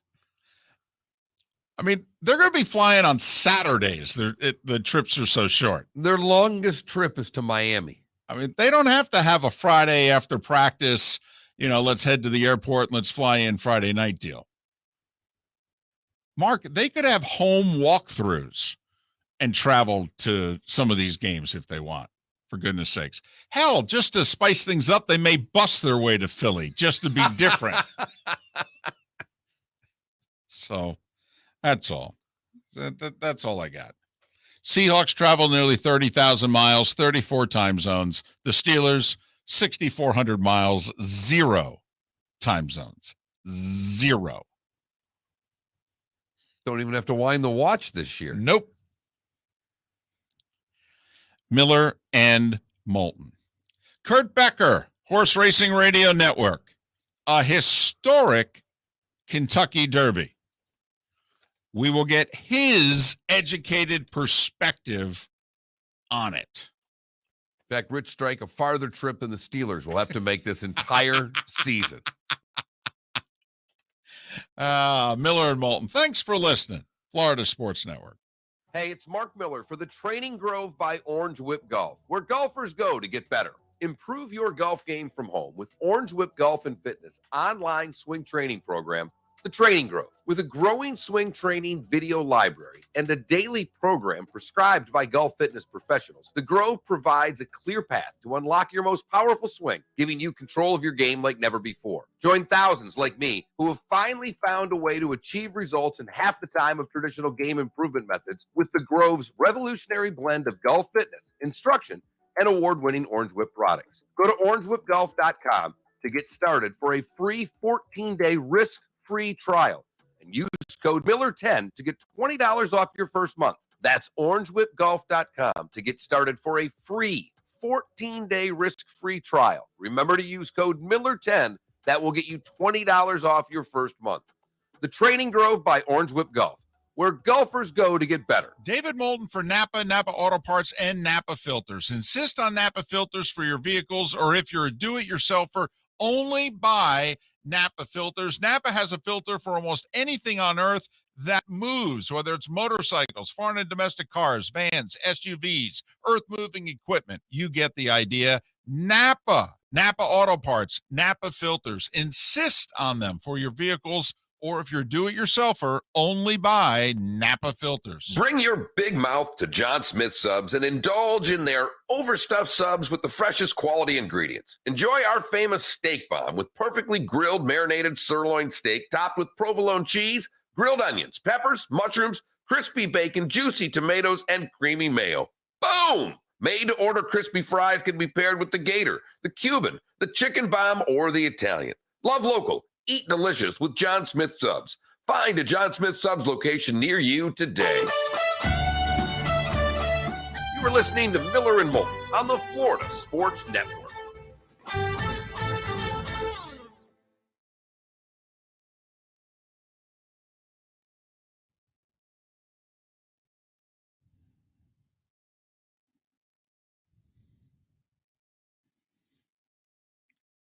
And have we tested everything out and it works and all that?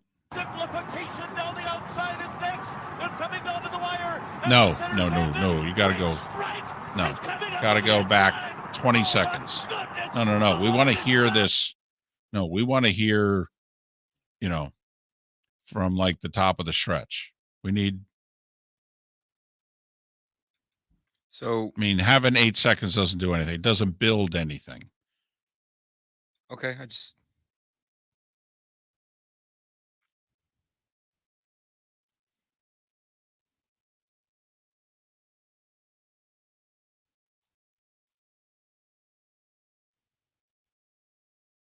So like right after the last turn, you want me to get that? Yeah, I think he says, then they begin the stretch for home or something like that.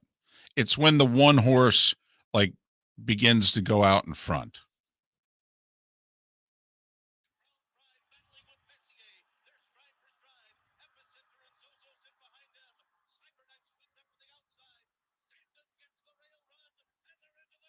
There you go. And they're into the stretch. Start it right before. Like the first words we should hear should be, and they're into the stretch. Gotcha.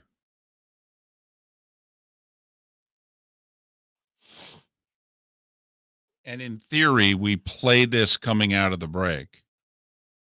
Okay. You think we should do that? Play it coming out of the break and then bring Kurt Becker on? Yeah.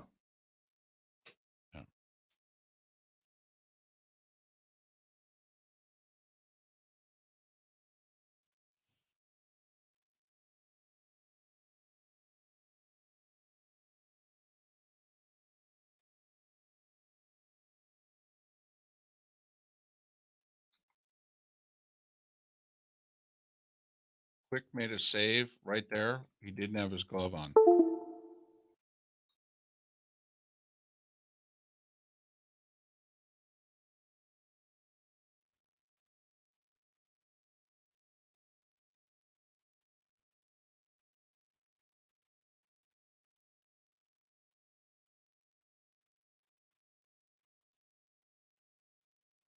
There you go, Barry. Blue, black. Mm-hmm. Those are the colors.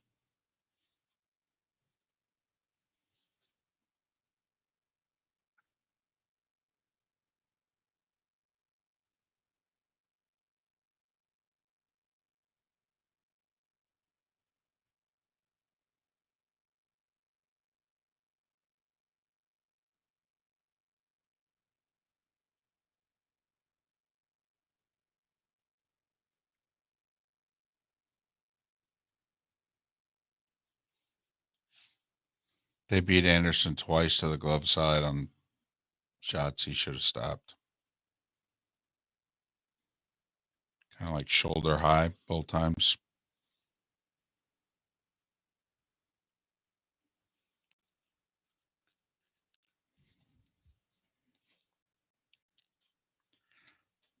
All right, DC.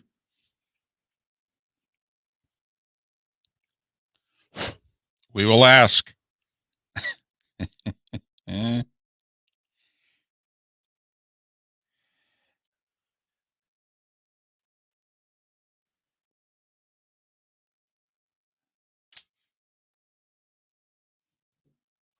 I'm getting it.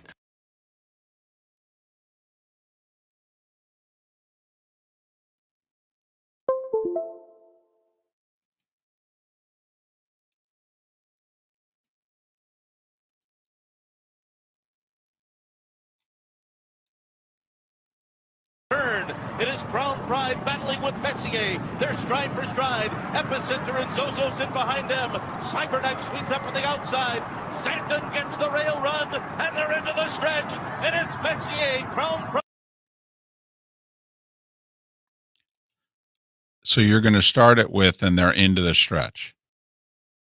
Yeah, I didn't have time to trim it, but I'm gonna. Okay. Okay. You got about a minute here, so.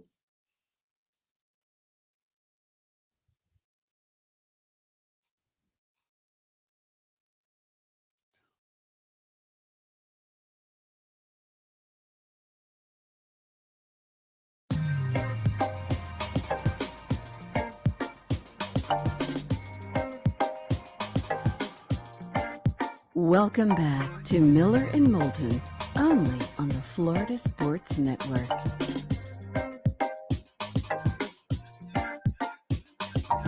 Turn. It is Crown Pride battling with Messier. They're stride for stride. Epicenter and Zozo's in behind them. Cyberknife swings up on the outside. Sandon gets the rail run, and they're into the stretch. And it's Messier, Crown Pride, and Epicenter is coming up on the outside. Epicenter is taking the lead as they arrive into the final furlong. Sandon is coming after him. Epicenter and Sandon, these two, stride for stride. Simplification down the outside is next. They're coming down to the wire. Epicenter's ended. Rich Strike is coming up on the inside. Oh my goodness! The longest shot has won the Kentucky Derby. Rich Strike has done it in a stunning, unbelievable upset. That was early Saturday evening, a historic Kentucky Derby. Rich Strike at 80-1, coming from the way outside to start and way back when they get to the stretch to win the Kentucky Derby. Kurt Becker of the Horse Racing Radio Network is kind enough to join us now. Kurt, it's David and Mark once again. How are you? Good to be back on to talk a little post-Kentucky Derby. You can follow Kurt on Twitter at Becker Trackside. Well, Kurt, I don't even know where to start with this, but just give us the little bit of the background of how Rich Strike even gets into the race. This was, I'll put it this way. If you want some perspective on how shocking the outcome was. I've got a colleague who works with me at Keeneland Racecourse in Lexington, Kentucky, and he's nearly 70 years old. He's been in the business essentially his whole life. And right after the race, that was the question he had. He texted me and he said, "Okay, how did Rich Strike even qualify? Where did he score his points?" And I had to go back and look because at first I had the same. I thought I don't know.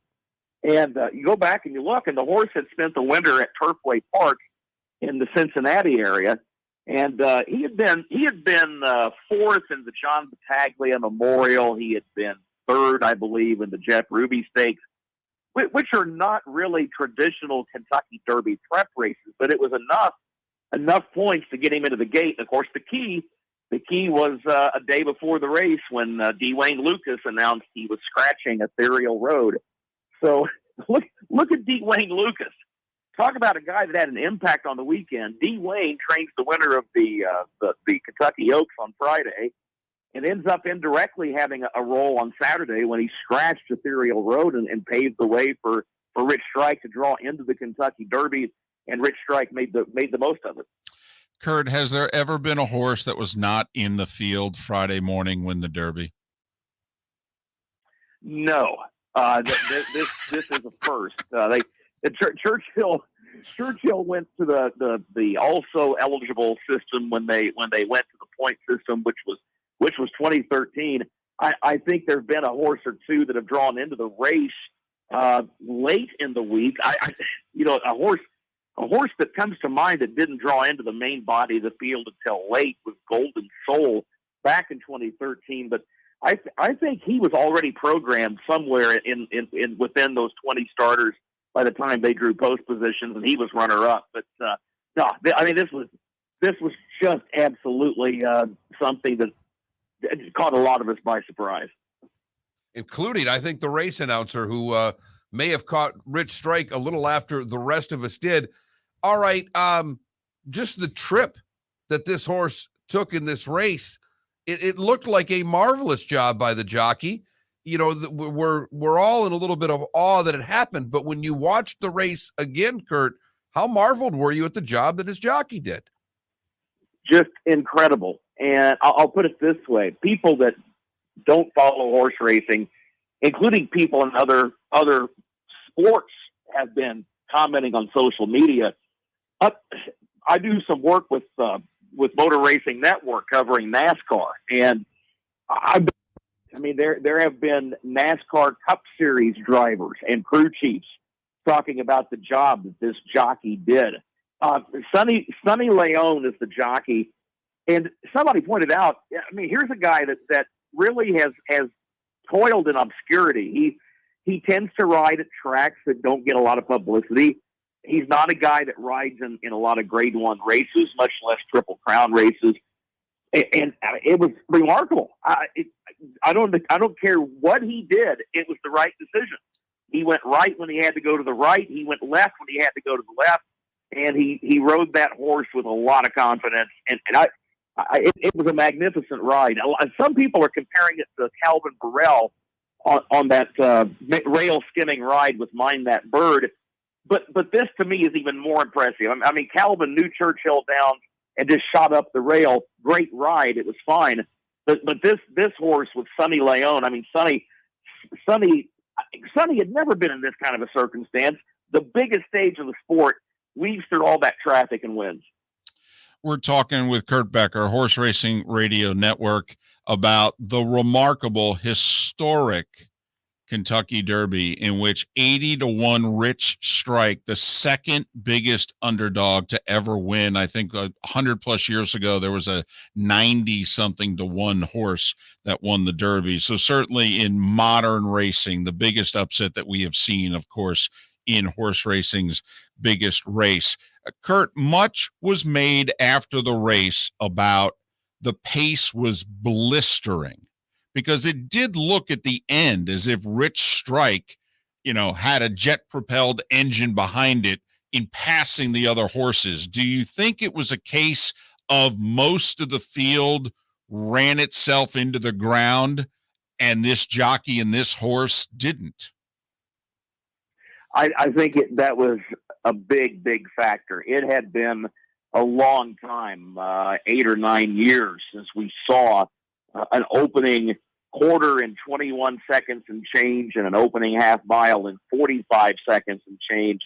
And I mean, to give listeners some perspective, I think in recent years, we've usually seen an opening quarter that's closer to 24 seconds and an opening half mile that's closer to 48 seconds. So that did make a big difference. And I think if you go back and if you pull up the chart of the race, it seems like the top 7 or 8 finishers were all horses that came from off the pace and were nowhere to be found in the top 5 in that early portion of the event. And if you're Steve Asmussen, the trainer of Epicenter, who ends up the runner-up, I mean, poor Steve Asmussen, you're 0 for 23 going into the race. You're the winningest trainer in the history of the sport. You're trying to finally win that elusive Derby, and a furlong from home, you look like you've got it in the bag, and here comes an 80-1 shot. Poor Steve. I mean, I just can't imagine. He's got to feel like at this point, man, when is this ever going to happen to finally win the Derby? He just, for whatever reason, it just never seems to work out. But just incredible in the outcome. Kurt, why do we have all the speed at the front? There was a lot of talk of because we've run so many of these races where you get to the front and you stay at the front, were all of these trainers, jockeys, and horses convinced it was going to be another race like the last 10 and that getting to the front was the most important part? I think a big factor was the horse that did go right to the front out of the gate. Summer is Tomorrow. That horse came out of the United Arab Emirates Derby over in the Middle East, and he was a horse that looked on paper like he really had to have the lead. And I think what happened, this was a year where you had, besides him, you had maybe 6 or 7 other horses that weren't necessarily speedballs, but were horses that needed to be or wanted to be right close to the pace. And I think what happened is you ended up with several jockeys who thought, okay, this horse up front is setting such a fast pace. I've got to stay close, because if I don't, the horse I'm on is going to get swallowed up in traffic. And if that happens, a lot of those types of horses simply, they get to the point where they don't want to run. If other horses go past them early, they get upset. They throw in the towel, so to speak. They've got to be on or near the lead. And I think Summer is Tomorrow was the key. He set the fast pace, and probably 5 or 6 other horses and jockeys were in a position where the jocks thought, I've got to stay up on this pace. I can't get swallowed up in the field behind him. And it just turned out to be just an incredibly fast pace. You know, Kurt, if this horse was even 30-1, his trainer and his owner get probably lengthy features by NBC, because for those of us who knew nothing about them, we find out that the owner had kind of gone, darn near belly up in the oil and gas industry at one point in time. And the trainer, at a horrific fire 6 years ago, lost almost all his horses, his whole life in racing burnt up. I mean, the more you found out about the people behind the horse, the more you thought, well, this is like the damn near greatest racing story I've ever heard. It really produced an incredible storyline from all perspectives that you just mentioned. And one of the things that I have heard, my hometown is in central Illinois. It's a town of 2,400 people. It's a rural agricultural community. And I had a guy yesterday who told me, he said nothing against the people who normally win the race, but he said, I just don't identify with blue-blooded multi-millionaires. He said, I watch the race every year, and he said, I always enjoy watching the horses. But he said, this is the first time in a long time that I've been able to really identify with the connections of the horse. And it's so important. And these things have got to happen. If the Derby comes down every single year, if it just comes down to who spends the most money who spends the most millions of dollars in the auction ring buying the highest priced, best bred horse, then pretty soon we all just need to pack it in and forget it. That outcome is exactly what keeps people interested. It's what gives people hope, and that's why this story is resonating with so many people, and it's still a hot topic of conversation nearly 48 hours later. All right. Typically, when we get a Derby winner, the way things have changed, no one sends their horse to the Preakness. But because so many good horses did not get a win in the Derby and were right there for the Derby, and obviously the Preakness being a little bit shorter, does this change any strategy with an 80-1 horse winning the Derby of who will send their horse to the Preakness? It does, because already the folks at Pimlico Racecourse in Baltimore, where the Preakness will be run in a couple of weeks, they are putting out a list of probable entrants for the race based on their conversations since the Derby ended on Saturday evening. And I'm seeing right now a list of 15 or 16 horses that are potential candidates to land in the starting gate for the Preakness, which, don't forget, the Preakness is a smaller gate. They might end up with an overflow field, because if memory serves, the maximum field size in the Preakness is 14 as opposed to the 20 that we just saw in the Derby. And guys, that's another thing. Absolutely. When you get an 80-1 shot that wins the opening leg of the Triple Crown, typically those type of horses really struggle to come back and win the next race or any of the other two races, the Preakness or the Belmont. Now, who knows? I mean, this horse already has pulled a shocker that hardly any of us saw coming.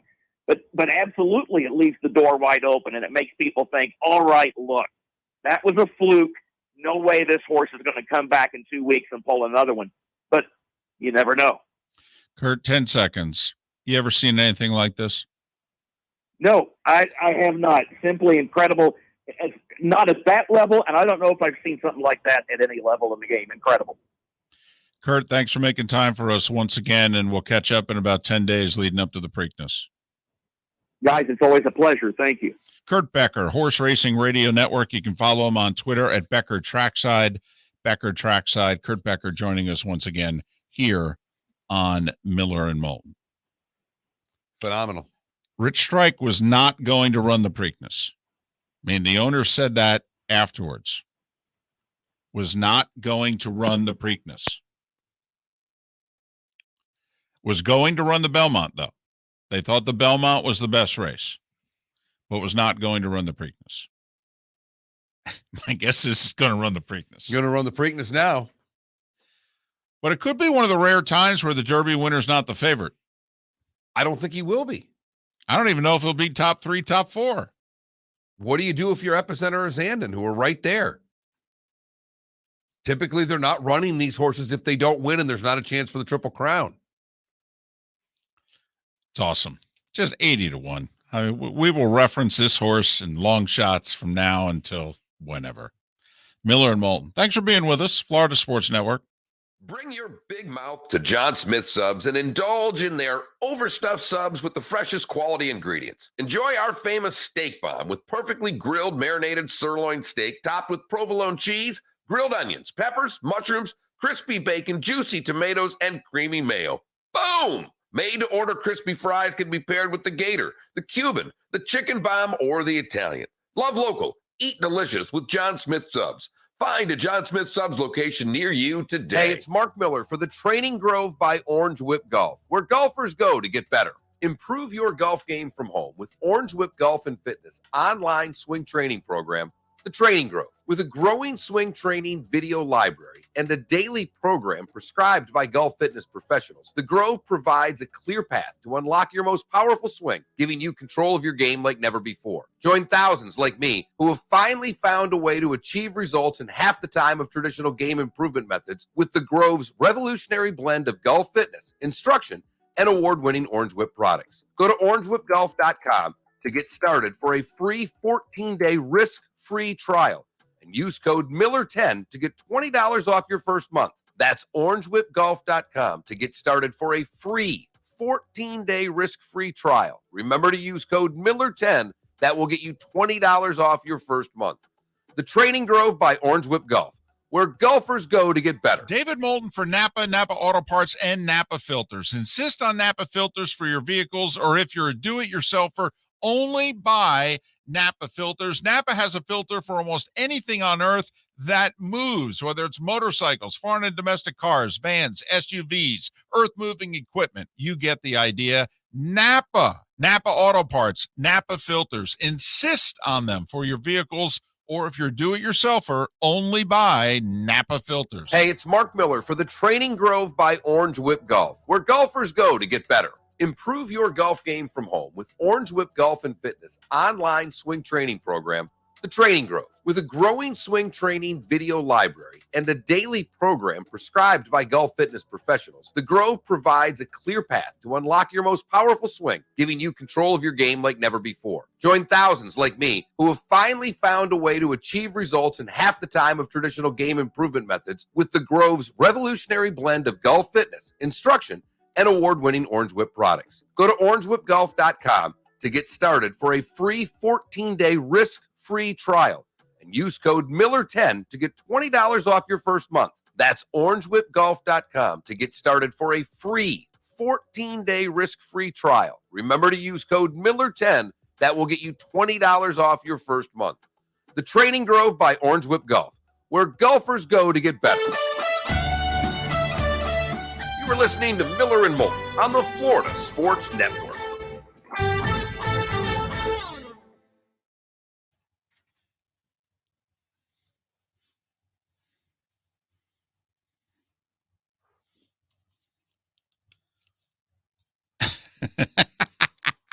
Did you see donkey teeth?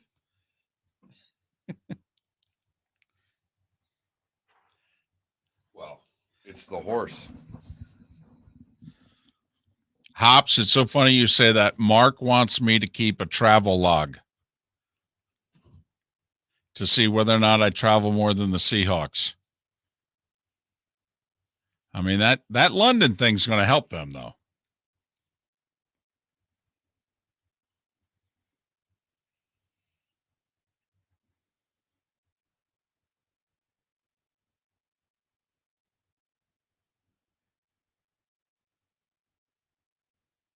Yinzer, I didn't see that. It was almost a good, bad, and ugly story. It's a couple weeks old. Yeah, that's what they said, Yinzer. They think they'll find more. Start taking a look at people that disappeared in the 70s from Vegas, and we'll start finding them.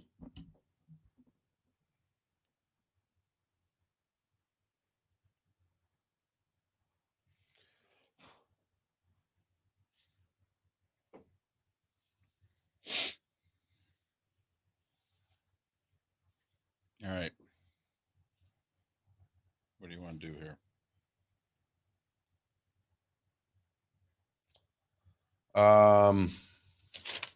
Baker Mayfield? Funny. Really funny. Don't know if anybody can appreciate that more than me, but funny. Because I'm not sure. We do have a poll question up. That's good.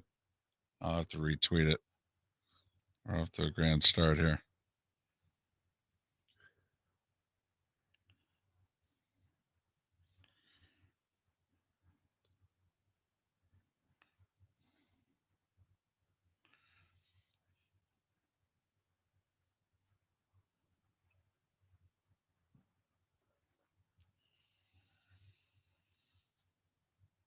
I think we got to talk a little, just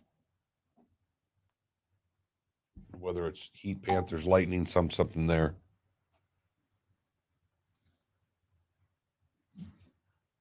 You know, I thought about this. I can't believe I didn't talk about this. My wife divorced the Pirates. Whoa! She divorced the Pirates when they traded Andy Van Slyke. She became a Yankees fan. That was her reason, too. Wasn't the Bonds Bonilla. They traded Andy Van Slyke. Huh. And she divorced them. She's a Yankees fan. I will say it was a rather convenient time. She She didn't realize it. No, she's born the same day as Derek Jeter. She kind of did realize it. She has a Derek Jeter thing. Gotcha. It didn't have to do necessarily with, Derek Jeter. as much Right. as it was Derek Jeter. Embiid's EMBIID, right?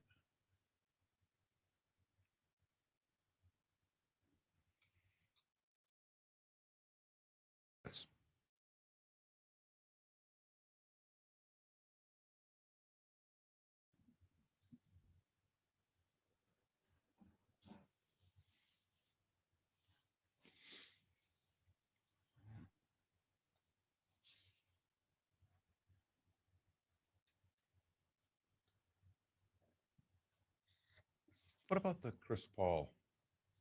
Sure. At the fan? Or Yeah, at his just- family. And All right. See what Barkley had to say.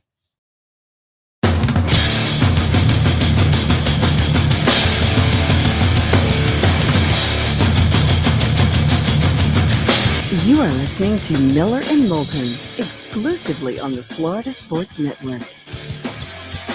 And now here's Mark Miller and David Moulton.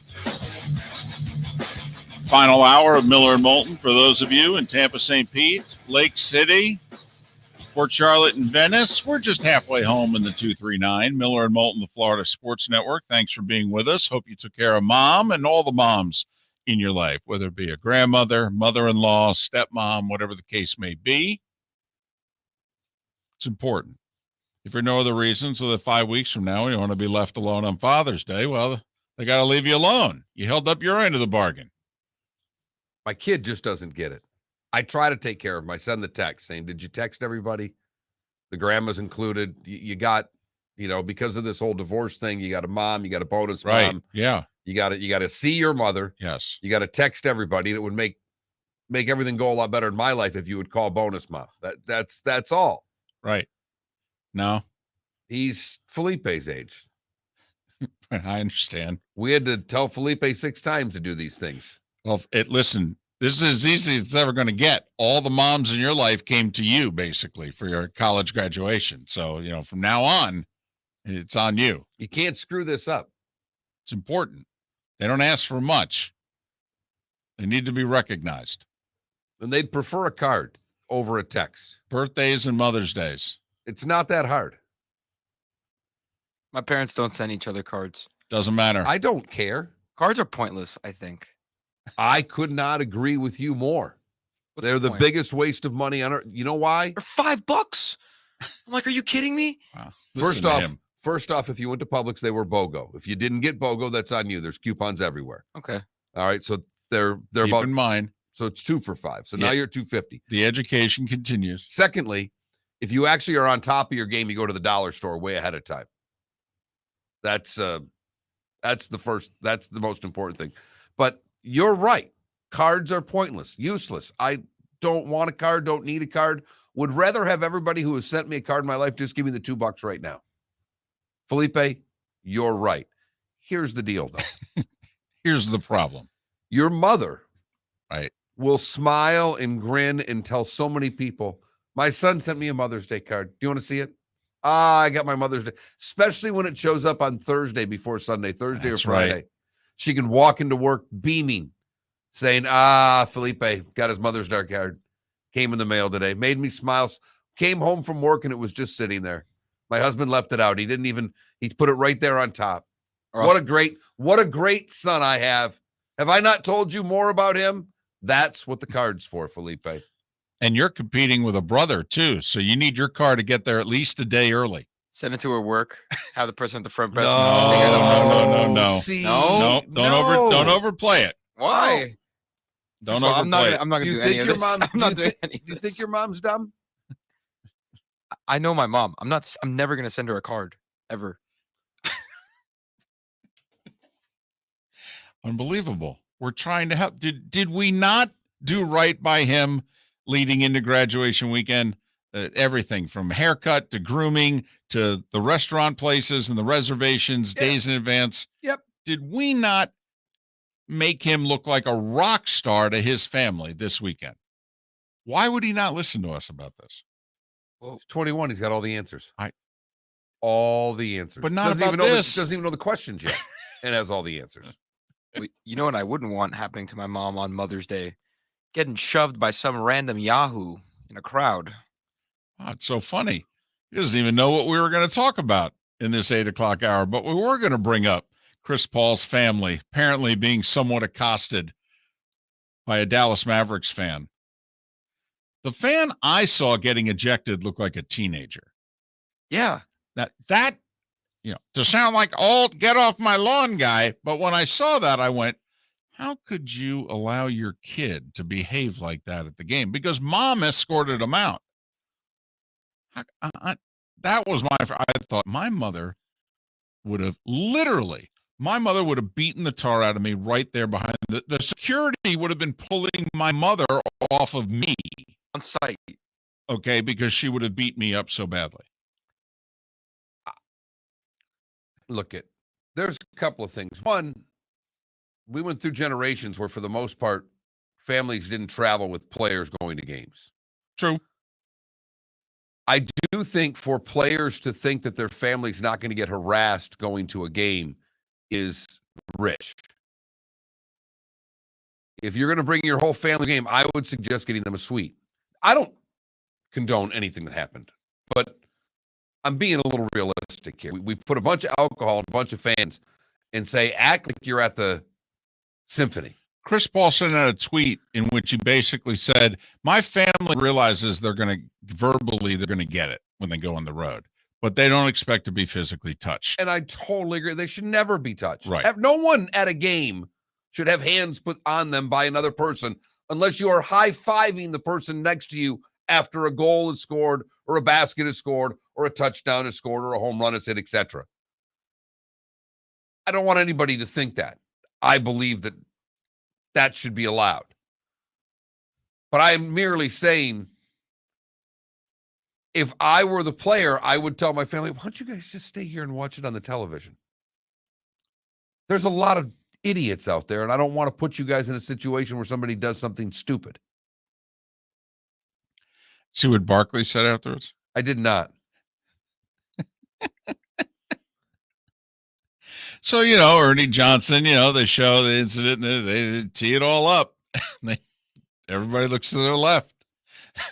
And I wish I could do a good Barkley. All right. But there's one way to, end this once and for all. All right. 5 minutes, center court. All right. He goes, you grab the guy, you bring him out to center court, and you go, I dare you to say to me right here, right now, what you were saying from row 1 or row 2 there. And Barkley says, and the waiver should come with the ticket. When you purchase the ticket, you sign the waiver so that I get to beat the tar out of you. And if you behave like that behind the bench during the game. Barkley's, it's the old, philosophy when he was asked about his teenage daughter dating, and he said, I'm going to kill the first boyfriend, and I figure the word will spread. Good line. And it's basically, his story here. Well, you beat up the first jerk from row 4 at center court. And Shaq goes, it's going to take you 5 minutes. And Barkley goes, no, I'm going to make it slow. I got you. And it's funny. And it would be great right up until the point when really big guys start showing up at games so they can take on an athlete and beat up an athlete. Because athletes aren't always the toughest person in the room, even though they think they are. And it's cute and it's funny, and I find it hysterical. But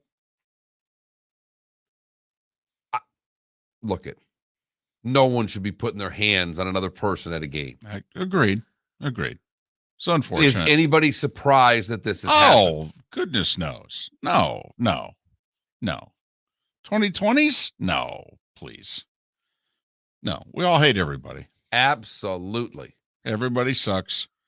And this is the NBA. This isn't even an NFL game, or needless to say, Giants-Dodgers. Well, no offense. It's the second round, for goodness. I mean, come on now. Getting ejected from a Western semi? Mavs, Suns? You're Seriously? kidding me, right? I mean, it's not like it's the Spurs. I mean, you genuinely dislike them. This is the Suns. What, still holding a grudge about Steve Nash? I mean, come on now. I would not want my mom anywhere near the court. If I was an NBA player, I'd put her in the box. Let me tell you something. Yes. Yeah. My mom's 77, all right? And she's 5'2", or at least she was at one point in time. I fear for the people around my mom. Okay, that's why I wouldn't bring mom to a game. Should be off. Totally. Mom, take off her shoes. She'd start beating them left-handed too. That's the other thing. She'd get in the first 2-3. You'd be surprised. Yeah, they're always reaching for the right. Totally. You're looking for the right, and all of a sudden, boom, boom, boom. Yep. Remember in the playoffs in 2008 when LeBron got a hard foul against the Celtics and it went right into LeBron's mom and he was like pushing Kevin Garnett and Kevin Garnett was like looking down. LeBron looked at his mom and said, "Sit your blank down now." And she never sat courtside ever again. Unless another player was by under the seats. Oh, yeah. Wow. Yeah. He knows. Wow. He knows. Oh. Is that a Mo Williams reference? Whoa. I'm sorry. It was No, up no, there, no. and I just felt as if I needed to dunk it. Wow. Oh, that's a Western reference. Yeah. right there. Wow. Lante. Sorry. Woo. Wow. Oh, wow. That is outstanding. Woo. There's a part of me that thinks it's the a-hole moment of the day, and there's It a is. part of me that wants to give it a standing ovation. It would have been the a-hole moment of the day if I'd have said it yesterday. But it's no longer Mother's Day. Hey, we got a poll question up. We do, and it involves the playoffs and closely contested series like the Suns and the Mavs, which is surprisingly 2-2. Both the Heat and the Lightning tied 2-2. Which team are you more concerned about? The Heat right now getting 2 of every 3 votes. I'm more concerned with the Lightning because I think the Leafs are better than the Sixers are. I think they're playing a tougher opponent. I don't think the Sixers are winning an NBA title. All right, what was I think my the Toronto answer here? Maple Leafs can win the Stanley Cup, and that's the reason behind my vote. Yeah, I'm more concerned about the Heat. My reasoning being Lowry hurt, Embiid looks unstoppable, and the Lightning still have Vasilevsky. I mean, until proven otherwise, he's the best goalie in the world. They haven't lost back-to-back games in 3 years with him and Nets in the playoffs. 3 years. Now, they could still lose a series without losing back-to-back games, but till proven otherwise, I'm going down with the ship. I understand, and boy, there's part of me thinking that Tampa could just rip the hearts out of the Toronto Maple Leafs. Well, the other thing is, look how all of a sudden, the possibility, the East was going to be brutal. But, these first-round series are all very volatile right now. Very volatile, in which you've got 2-2-2 series, and you've got the quote-unquote underdogs up 2-1 in the other 2 series. This bracket, if you will, could completely open up where the winner of Tampa Bay, Toronto, Mark, they could wake up and Florida, Carolina, and the Rangers could be out. And they could look around and go, we're the best team left in the East. Yeah, I think you and I looking at this round looked at really Pittsburgh being the team that couldn't win a lot of series. Everybody else had the potential to win a handful of series. But we knew they could win this series, though. Miller and Moulton. Thanks for being with us, Florida Sports Network.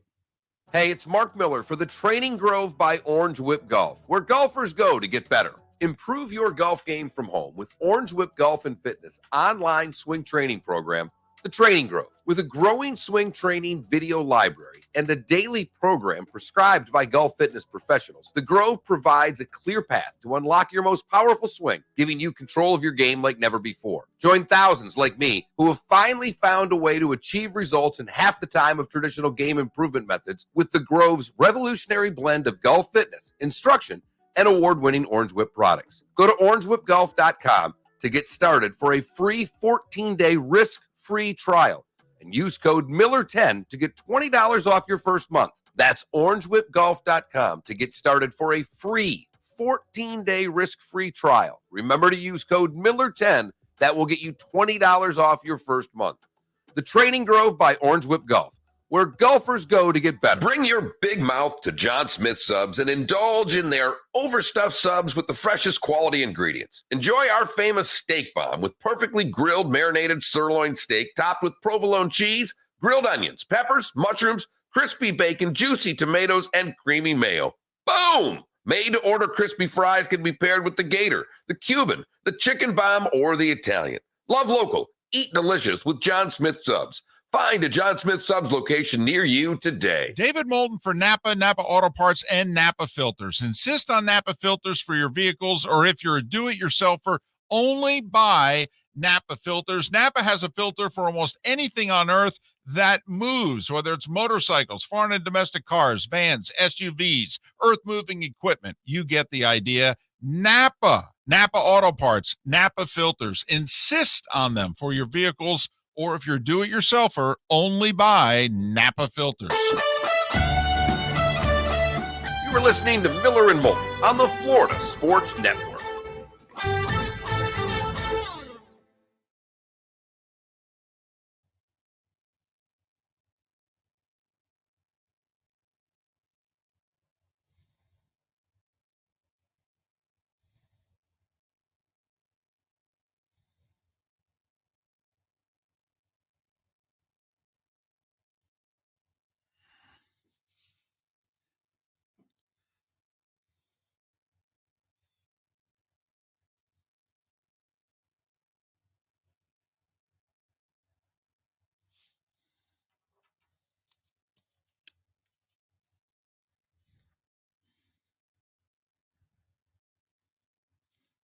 Oh, logic, man. If that Jimmy Butler thing went in a different direction, you guys would be so much better off right now.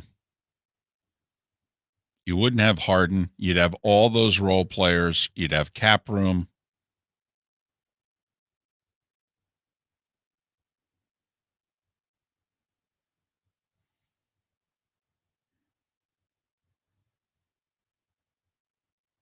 Tim Reynolds. Do you have Bill Dobman's phone number?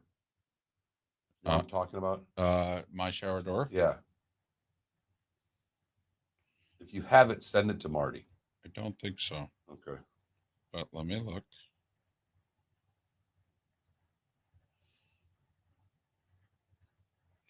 No, Okay. I had his email address.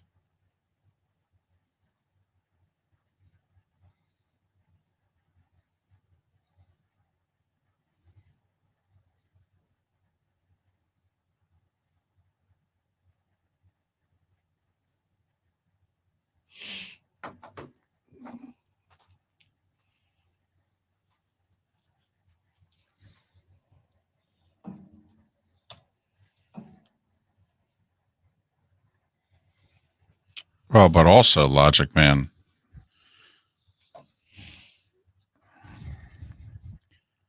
you know, the other thing to consider is that maybe Simmons just settles nicely in as a third wheel with the pressure off him.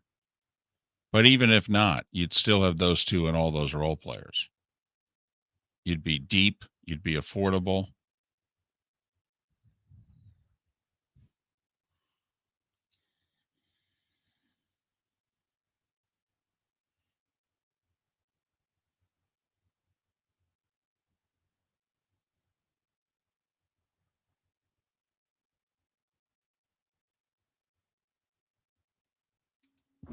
Man, if James Harden plays like that, that could be trouble for the league.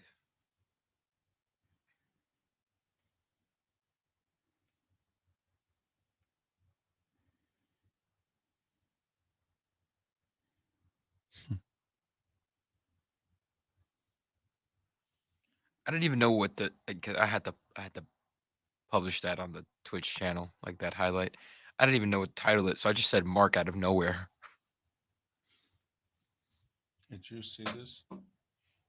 Devontae Smith, the graphic they put on the Jumbotron, former Philadelphia Eagle.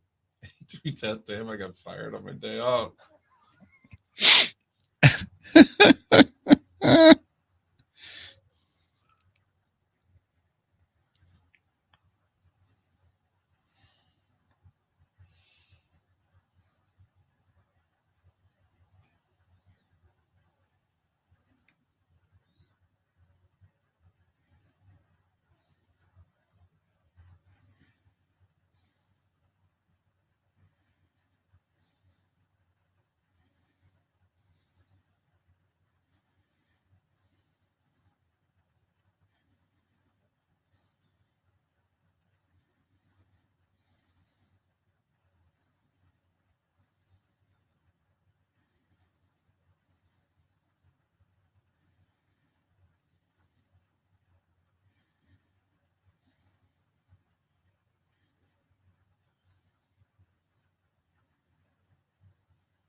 Come back.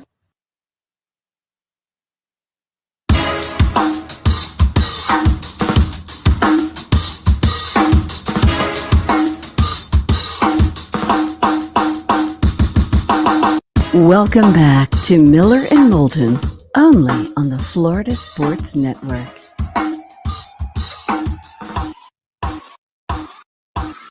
"21 after the hour, Miller and Moulton, Florida Sports Network. Thanks so much for being with us. All right, Heat, Lightning, both tied 2-2 in their respective series. Which team you more concerned about? The Panthers. Well, they're down 2-1. They have not even gotten themselves to the level where they could join this question. The other thing is the Lightning championships, gravitas. The Heat, 1 seed. and in their past championships, they have gravitas. They were in the finals 2 years ago. Panthers, They got some pet rats from 26 years ago. right. And I know they're the 1 seed, but we tried to tell you. Little bit of paper champions as far as the 1 seed was going to go in a terrific conference full of really good hockey teams. Had to have 100 points to make the playoffs in the East this year in the NHL. That's tough. That's how hard it was. And we pointed out they were only 7th or 8th in the league in regulation wins. They accumulated a lot of, basically, Mark, they're the soccer team that dominated penalty kicks to get a lot of points.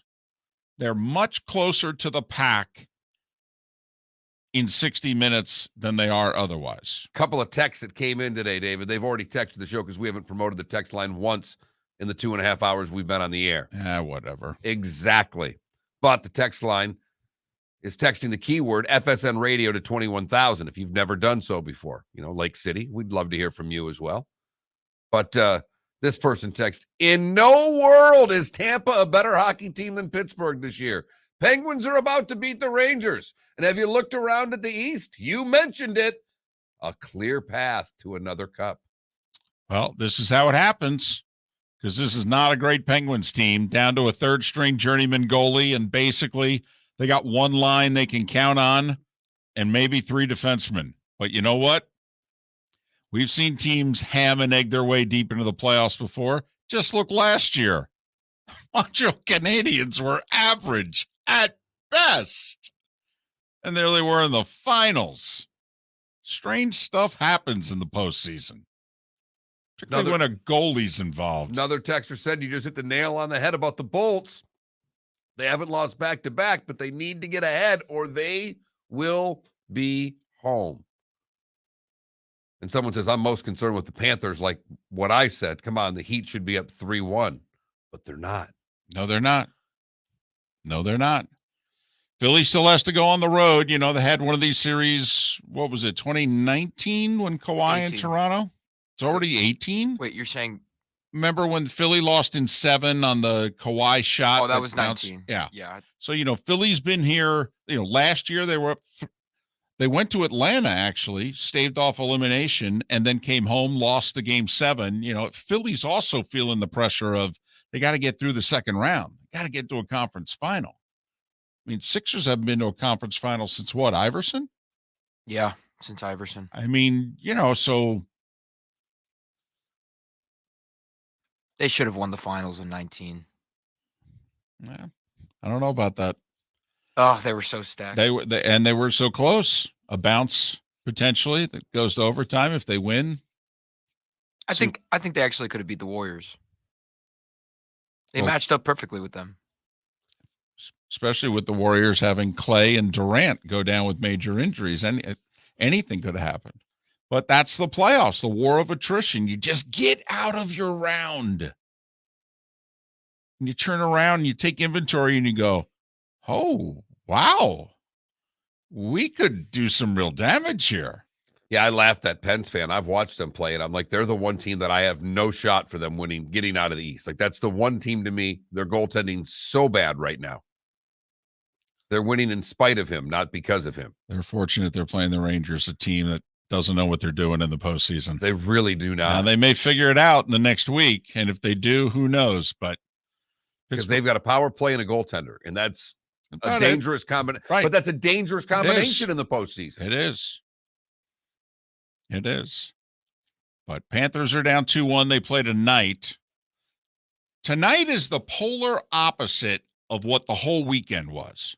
The weekend was teams down 2-1 at home needing wins, and they all got them.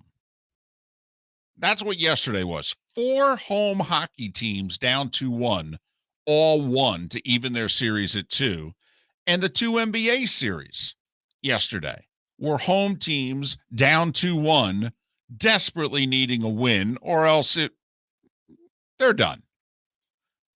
And both Philadelphia and Dallas got the W's against the 2-1 seeds. And here we are. But tonight, 3 home teams, not favored in the series, all have an opportunity to go up 3-1 at home.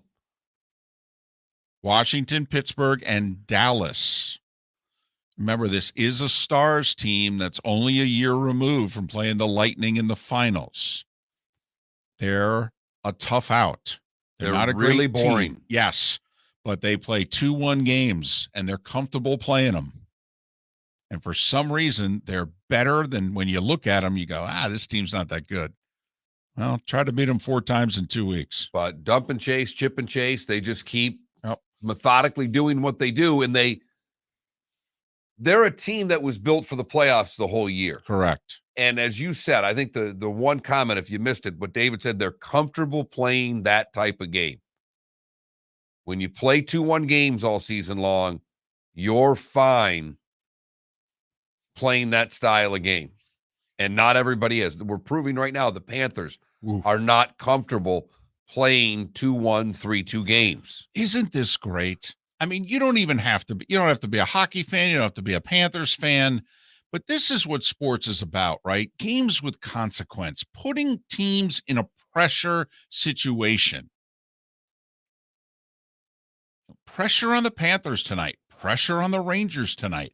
Pressure on the Calgary Flames tonight. We're going to have it now in not too long a period in the NBA. Pressure's going to be on the Heat and the Suns at home, the 2-1 seeds. Tied at 2? After both of them were up 2-0? That's pressure. Pressure's what? It's one of 2 things. It's expectations. You're favored to win. You are not doing what is expected. That's pressure. Or Lee Trevino's line, a $10 putt when you have $5 in your wallet. Right, because both hoop teams tonight, the Bucks and the Warriors, they're up 2-1. They're at home. They're expected to win. Ja Morant, as of now, not expected to play tonight for Memphis. They lost by 30 with him over the weekend. I will say, as well as the Celtics played in that first round against Brooklyn, they better get tonight. They better get tonight. It's funny. They were down 13 going to the 4th, but they so outplayed Milwaukee in the 4th quarter that you're watching it going, wow, they're the better team. I don't know if they are, but for that half hour, you're watching this unfold and you're like, Giannis is amazing, but the guys in green are better. I agree with you. It's almost like the Bucks have stolen a couple. And Milwaukee, they still without Humphries? No. Did I say it again? Middleton. I'm sorry. Yeah, they're without Middleton this I whole always series. say Humphries. Where's Humphries? I always say Humphries. They're without Middleton the whole series. He's not coming back Right. this series. Yeah. I mean, he could be back for their next series possibly, and even halfway through that, right? I mean, he's still got 2 more weeks left. Yeah. I think if he's in this series, it's not even close. But it's very close. Yeah. Milwaukee only a 1-point favorite tonight. The defending champs at home against the Celtics, only a 1-point favorite, despite leading the series 2-1. Miller and Moulton. We thank you for being with us. Where else but the Florida Sports Network?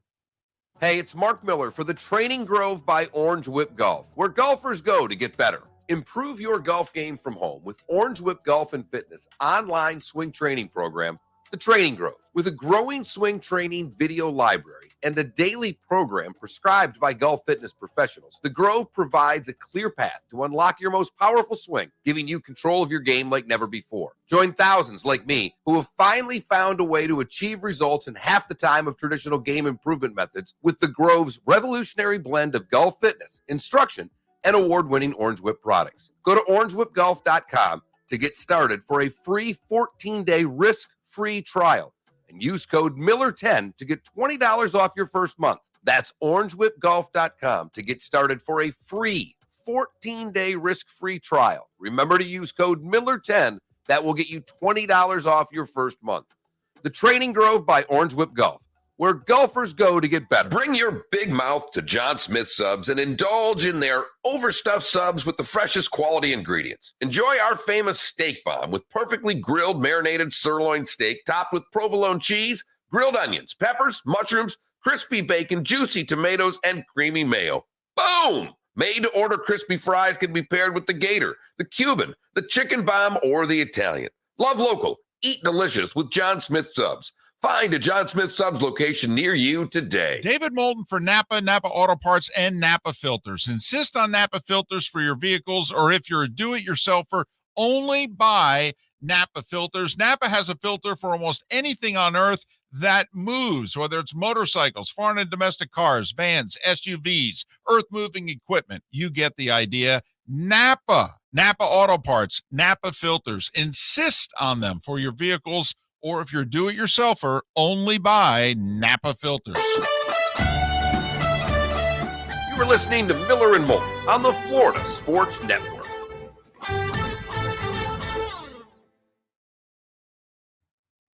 Wow.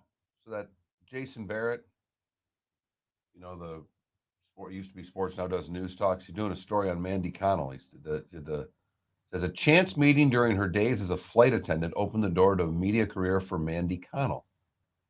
Interesting.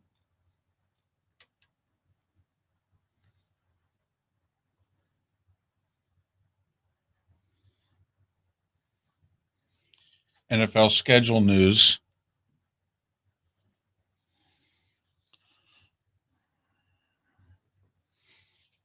Joe and Troy announced a Monday Night Football doubleheader. Is that the opener? No, week 2.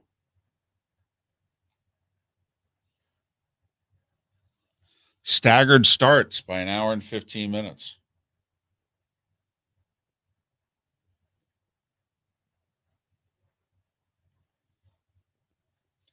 Mark, I don't know about you, but it's NFL schedule news. Hey.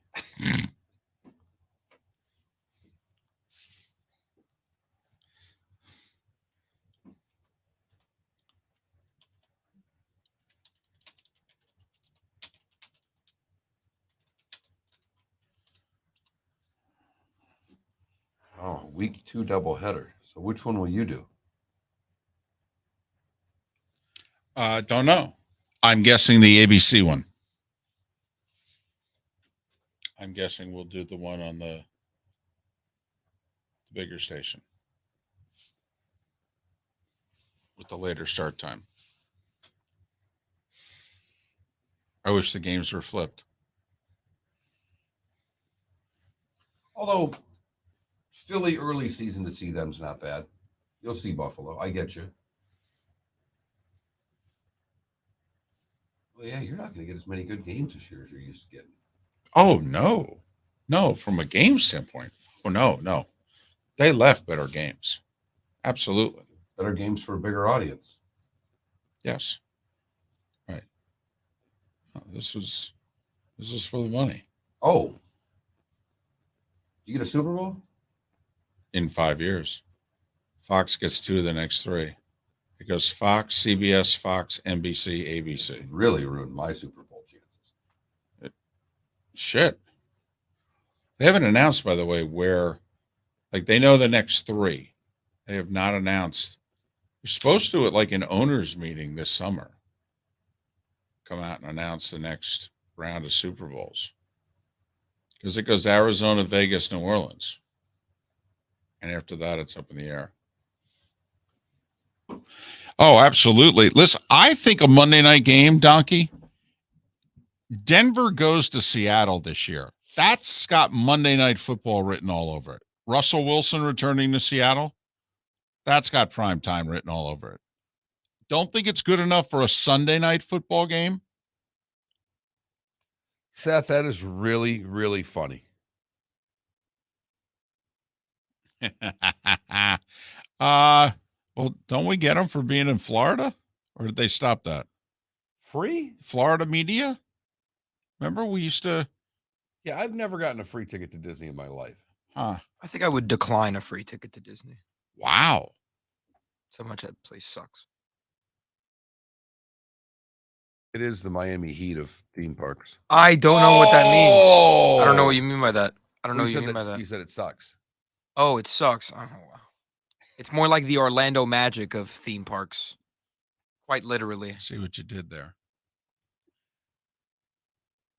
Imagine being a Magic fan. Sorry. Actually,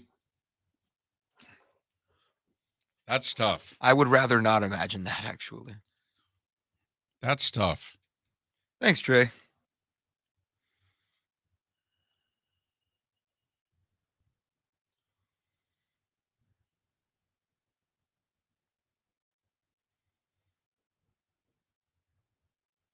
There are so many good AFC games that could be moved to Thursday night, late afternoon, Sunday, Sunday night, Monday night. I mean, You're going to get a Detroit game on Monday night, probably. Come back. Dre, I'm so the sorry. first time for Troy Aikman that he's not playing.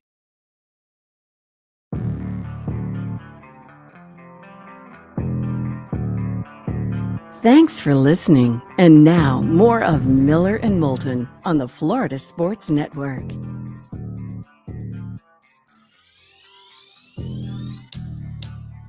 "22 minutes before the hour, Miller and Moulton, Florida Sports Network. Thanks for being with us. Poll question. Couple of Florida sports teams tied at 2. Which one are you more worried about? Heat, 2-2 with Philly. They've got home court. Lightning, 2-2 with Toronto. They don't have home ice, but they're the Lightning.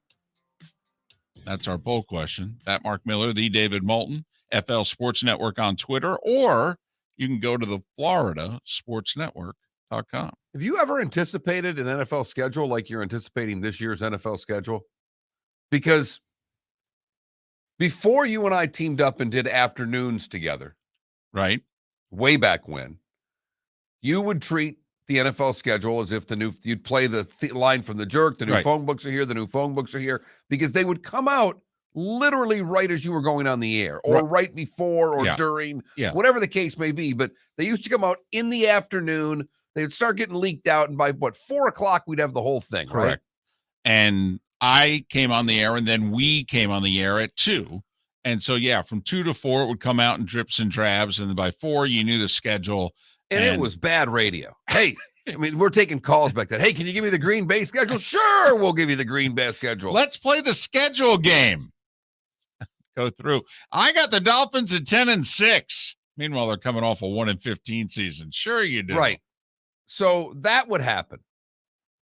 And doing afternoons made for one of the easier shows ever done, because the schedule's coming out. Everybody's selling his NFL schedule. Oh my God. What are we going to play? What are we going to play? I can't believe it. Oh my goodness. We got a 3-game road trip. Right. But this year, you actually know your destination come Thursday for an entire football season for the first time ever, really, in your professional life.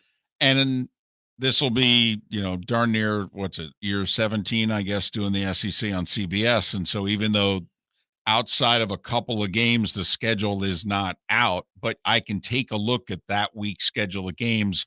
And I'm pretty sure out of 12 weeks, I could get 10 of the 12 right now. And the 11th and 12th are going to be between A and B. Yes. Every time. I mean, Hell, you've done it with me. Mark, where do you think we're going this week? Here or here? I go, I think you're going here. So do I. We're typically right. It's not that hard. No. Figure out which 5 Alabama games. Right. Yep. And we get paid a lot less than the people who get paid to make these schedules. So. But you get a Monday night schedule now. Right. I mean, I'm looking at this Lions schedule right now going, boy, Lions at Cowboys, that might have Monday night written all over it, David. Could. I will say, used to, and for those that don't know, lucky enough to be Troy Aikman's spotter. And so the last handful of years, we've had the Thursday night schedule and the 4:30 Sunday games because Joe and Troy did 4:25 games. And so those were always, America's game of the week. It was actually the highest rated time slot of all the time slots was the Fox 4:25 game. You get the big market NFC for the most part games. And you always knew you were doing like 4 Cowboys games. Well, Monday Night Football, I mean, you'll be lucky to do 2. Right. And one of the small market games is Green Bay, who rates really well. Right. But now, I mean, everybody's gearing up to do AFC games. Everybody's gearing up to do Cowboys and AFC games. A couple of Packers thrown in. Well, Brady's still with Tampa. We'll throw in a couple of those. But, get ready to travel west, the AFC West with the quarterbacks and the teams. Get ready. Yeah, by the way, Cowboys will play the Packers, Rams, and Tampa Bay Buccaneers along with the Cincinnati Bengals in either a Thursday 4:30 or Monday night slot. You can write that down already. And then one more 4:30 game late in the season, probably against the Eagles. What is the NFL window? Each team's allowed to be on primetime 5 times, right? I believe that is and that does not include 4:30. That's Thursday, Monday, or Sunday night. Correct. 5 primetime games. Primetime. It'll be fascinating to me what the Thursday night schedule looks like. Well, usually you're only on Thursday once. Thanksgiving doesn't count. Right. That's not part of Amazon. Amazon doesn't get a game on Thanksgiving. They're not getting a third game this year? No. NBC gets Oh, that. that's right. NBC. Okay. So Thanksgiving doesn't count with the Thursday schedule that Amazon gets. Nor does the first. Do they get the first game on Thursday? NBC gets right. it. So you get weeks 2 through, let's see, it's 18 weeks. I don't think they do one the last week of the season. So you get weeks 2 through 17, but not counting Thanksgiving. So that's why you get 15 games. You don't get week 1, Thanksgiving, and week 18 if you're Amazon. I think you get everything else. So schedule comes out Thursday night. They're already starting to leak out, drips and drabs, wanting to, get in the news cycle, Mark. Joe and Troy with their first appearance on Disney this morning. They were just on Good Morning America. I have no idea if they were in New York in the studio. I don't know. I mean, I know Troy was in Key West with Jimmy on Saturday. It was a Cowboys reunion. They took a picture on a boat. It just probably in studio then. Don't know. Don't know if money they're paying them. I hope they're in studio.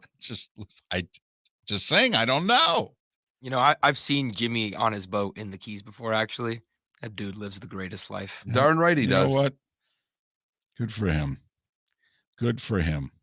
So week 2, a Monday Night Football doubleheader. There will be more of this in the future. In 2023 and beyond, there will be more of this. But this is one of the few times, I think it's the only time, we don't have primetime NFL games that have a conflict. Thursday night runs unopposed. Sunday night runs unopposed. Monday night runs unopposed. Even opening week of Monday Night Football. You got a 7 game and then a 10-15 game. There is no conflict. They are going to start scheduling conflicts. We've got some breaking news here. Nikola Jokic just won MVP. I understand that. Nobody cares. Sorry. That's why we didn't break in with it. We were aware of it. Nobody cares. Dang. That right. All right, fine. So back to the subject football. matter at hand, which people care about because they watch it. Not a lot of people watching the Denver Nuggets. This just in. Not even in Denver. Right. He's a marvelous player. We can get into the controversy of it, but That's why it's not a breaking story on the Florida Sports Network. So week 2, September 19th, going to have a 7:15 game on ESPN. Right. Going to have an 8:30 game on ABC. That's nuts. Ooh. Staggered games, conflicts. Yeah, just think from a fantasy standpoint what that's doing to people. Well, by the way, Titans, Bills in Buffalo, the 7:15 game. The 8:30 game, Vikings, Eagles in Philly. I think they got that backwards. I mean, the Bills are the team that's the AFC favorite to I understand. sticking them in the early I'm games. with you. My guess is Joe and Troy will be on ABC. They sure as hell aren't going to be on ESPN if the choice is between the two. I'm just going out on a limb. I mean, the two guys combined are making about $34 million this year. My guess is they're going to put them on the network with more viewers. That's me. Could be wrong. One would think. Right. So there you have it. So there's our leak. Our leak of the day. Well, hell, they put them on GMA. I mean, it's not, they're not leaking it. Hell, they're announcing it. I mean, it's the schedule released Thursday night, except for this. So there you go. All right. Thursday night, we Couple find out. games. Well, think about it. They've announced now the international games. Right. Now they're letting, Monday night, they give they throw a couple of crumbs to ABC there. I mean, you're paying $2.7 billion a year. Here's a few crumbs. Amazon going to get a crumb or two? Well, they already announced their first game, didn't they? Oh, that's right.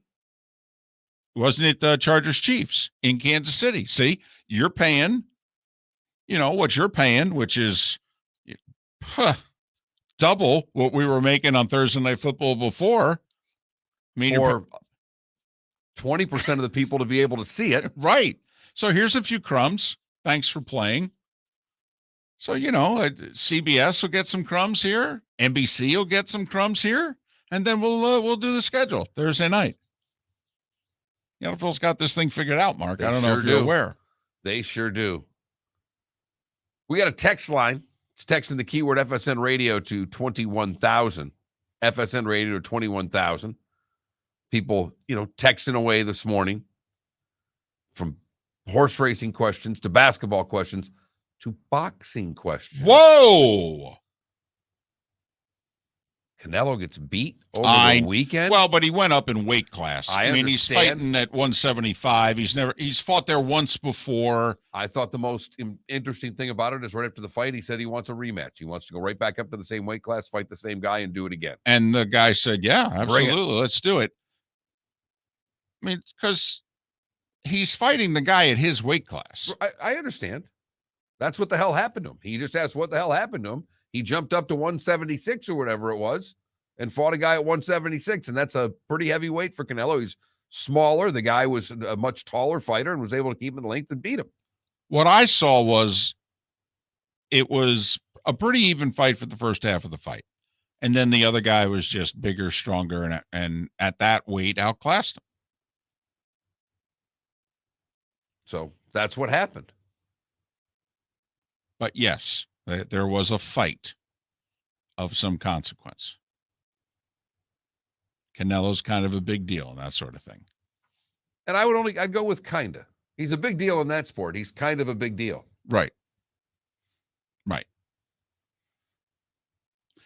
Have we found anything that equates to the Derby, though? I mean, is John Daly at the PGA as the ninth alternate? Does that equate to a horse that wasn't in the race Friday morning, which is the same thing like in golf? You don't get in. Maybe Wednesday afternoon they call you. They go, hey, you're in. I would have to ask UFC guy to come up with something for me because that's a sport where I could see someone getting taken out and being replaced and beating somebody, but it's not our area of expertise, David. Rich Strike at 80-1 UMBC over Virginia. Buster Douglas beating Mike Tyson. 31-1. Is that what was Buster? 32-1, I think. 31-1, something like that. I mean, this was 80-1 and was not in the race. But Buster Douglas was a legitimate heavyweight. I mean, nobody thought he was going to beat Tyson, obviously, including Mike Tyson, and maybe even Buster Douglas. But he was a legitimate heavyweight. Well, this horse was a legitimate thoroughbred too. It just, I mean, Yeah, come on. It was racing in the middle of Illinois, Cincinnati. It was finishing 3rd and 4th in a bunch of races. It somehow accumulated enough points to get in. it was 1-0 at Churchill leading up to it. That's where they got the claimer that got him the 30 grand purchase. I mean, it's like Kevin Na being in the top 50 in the world in golf. And you're like, how the hell did that happen? He's got a T13 here, 15th here, 9th here, 22nd here. Those points add up. What? 80-1. Right. Stunning, to say the very least. What a weekend for Rich Strike. Derby winner. Twitch chat room, we're being told 33-1. I thought it was something with a 1. Like 31-1, 41-1. I thought it was something with a 1, but all right. I mean, it was big deal. Not even half the underdog then. Right. That Rich Strike was. Very quickly, Felipe, since you threw in something that we didn't care about. With Jokic winning the MVP, the argument of, should we consider the playoffs in these awards? Because we don't care about the awards. But I do think some of them look silly as they're announcing who the MVP is, and you go, yeah, how the hell can that be? I mean, really. It's a topic that's brought up every year. And in all sports, by the way, it's not just basketball. They do it baseball and what have you. Should the playoffs be a part of it? It's the most important time of the year. It's where legacies are built. it is a regular season award. I understand that. What we're asking is, should they make it beyond that? No, because we have playoff MVPs. And I guess maybe playoff MVPs now are more important than regular season MVPs in some eyes. I think they should add a conference finals MVP, like how Major League Baseball does ALCS MVP and NLCS MVP. Okay.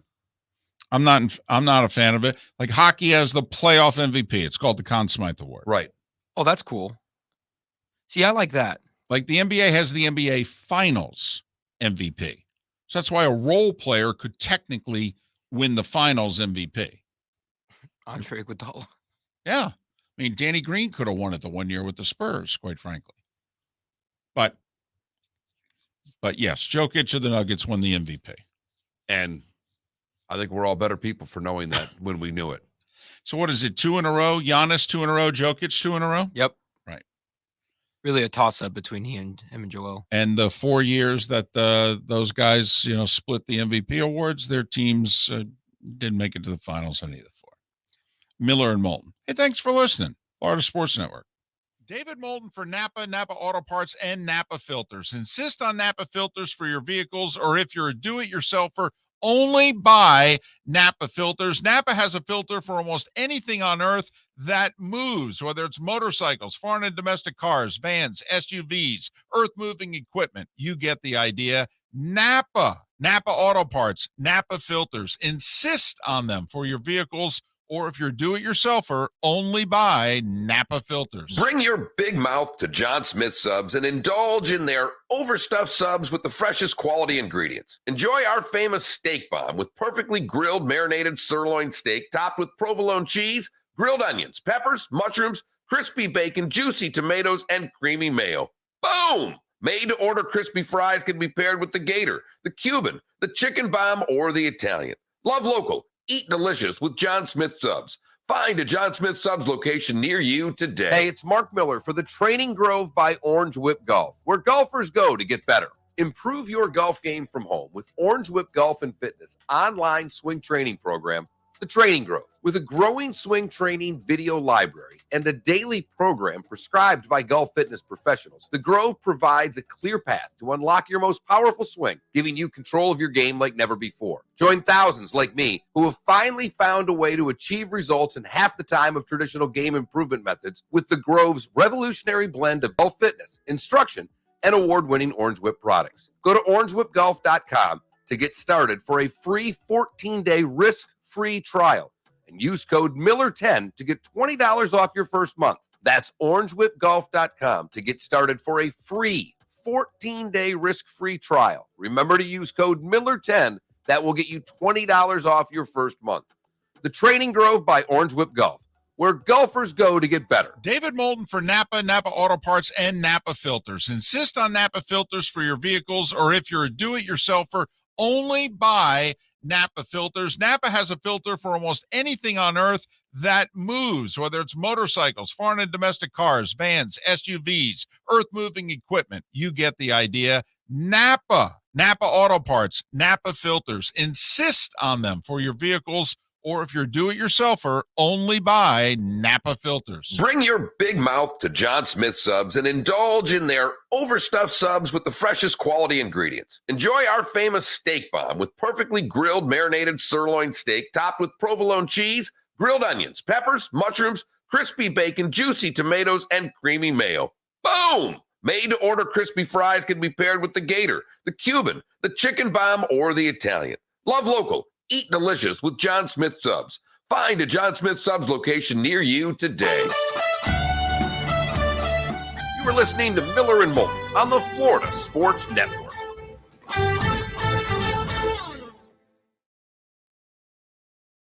I think it's safe to say that Jokic is the greatest Denver Nugget of all time. Over David Thompson? Yes, over David Thompson.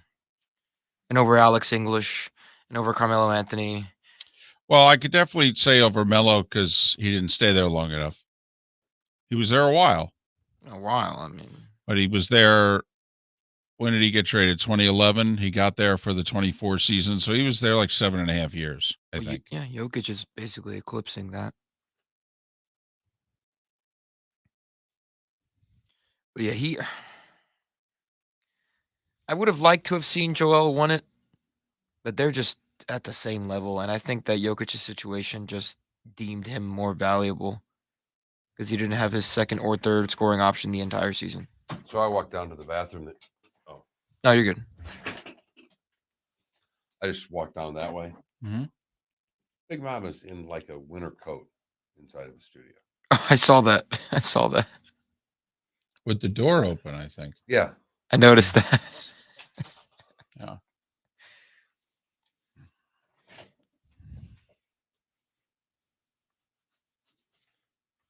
Logic, man. Look. Jokic statistically was better in every way this season compared to last season. And last season, he won MVP. He had a better season and was more valuable. They still won 50 games, his team, by the way. I know. Believe me, my angry Sixers fan friend is blowing up my phone right now. Well, MVP on a 6 seed. That never used to matter either.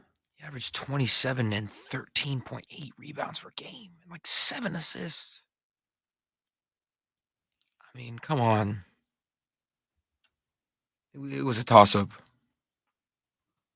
And plus, this will fuel Embiid in the playoffs, so this is actually bad news for the Miami Heat.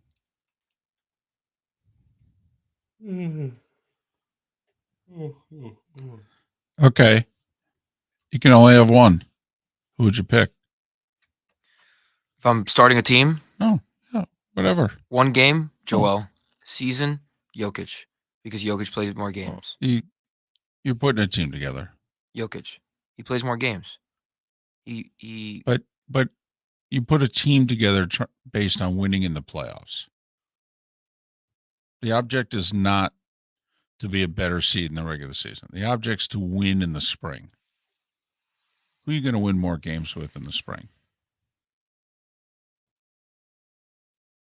Probably Joel. I think so. Joel's got more stamina. He's in better shape. No. DC, he was amazing. They were a legitimate Western Conference championship contender if they were healthy. And he carried them to a playoff spot. He did. He was tremendous.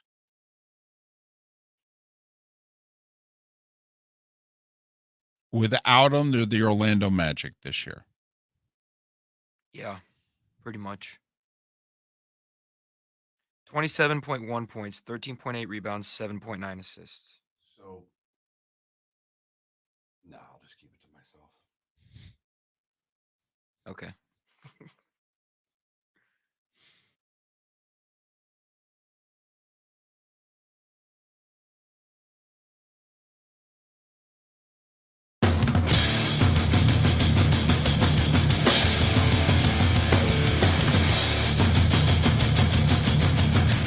You are listening to Miller and Moulton, exclusively on the Florida Sports Network. And now here's Mark Miller and David Moulton. It is the bonus hour, Miller and Moulton, the Florida Sports Network. Thanks so much for being with us. We really appreciate it. Poll question. A couple of teams tied at 2 in their respective playoff series. Which one you're more concerned about? Heat, who have home court the rest of the way against the Sixers. Lightning, who do not have home ice the rest of the way against Toronto. Which team are you more concerned about? I'm more concerned with the Lightning for the reasons you just gave. No home ice in Toronto. You think Toronto's... I think Toronto's better than the Sixers, Right. if you know what I mean. So you think it's a tougher out that Yes. the Lightning have? Okay, fair enough.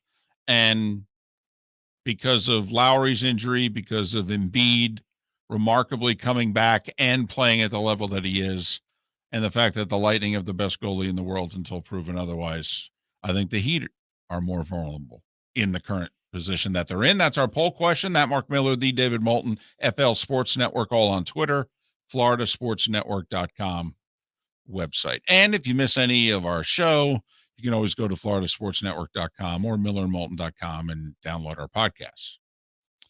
Folks are coming after us a little bit because we're talking about Rich Strike 80-1 winning the Derby and trying to put something in the area code with Rich Strike.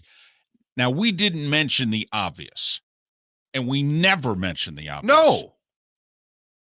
We never do, because we have concluded individually, collectively, and as a show that the USA against the Soviet Union is in its own stratosphere.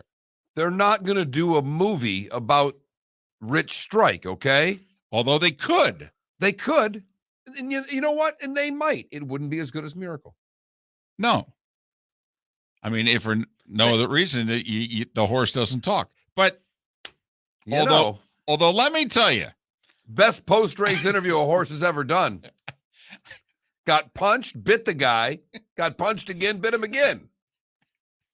I do not contend that horses are athletes.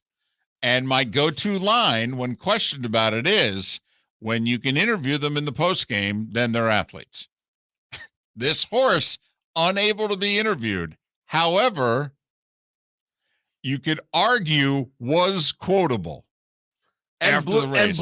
And blew off the media in the post-race interview. Now, the way I saw it, he was biting the rope of the other horse, right? And he wouldn't let the rope out of its teeth. And, that's a bite. I mean, it's not a shark bite, but it's... Yes, it is, Ed. Can't believe you went there. Starting a little early, Ed. But that horse has got the rope of the other horse in its mouth. And so obviously the guy who's supposed to be bringing calm and order, and we're going to take a leisurely jog to the winner's circle here together, he's now fighting with the horse, arguing with the horse, if you will. And the only thing he's got is to kind of like poke the horse in the eye, kind of give it a little jab in the schnoz there. Yeah, we got a firsthand look of what goes on between horses and their handlers, and PETA did not like it. My wife was freaking out. Here I am jumping up and down. This is amazing. I get her, emotionally invested in this thing. And of course they go to the shot, and then the one guy's punching the horse in the mouth. I was so impressed with my wife, never gave me a watch your language. Because I did 3 holy blanks loud, and we were on the couch with wife, daughter, and me, and all of a sudden I'm on my feet screaming, "Holy blank! Holy blank!" After the third one, I just looked at my daughter and I went, "Sorry, don't say that."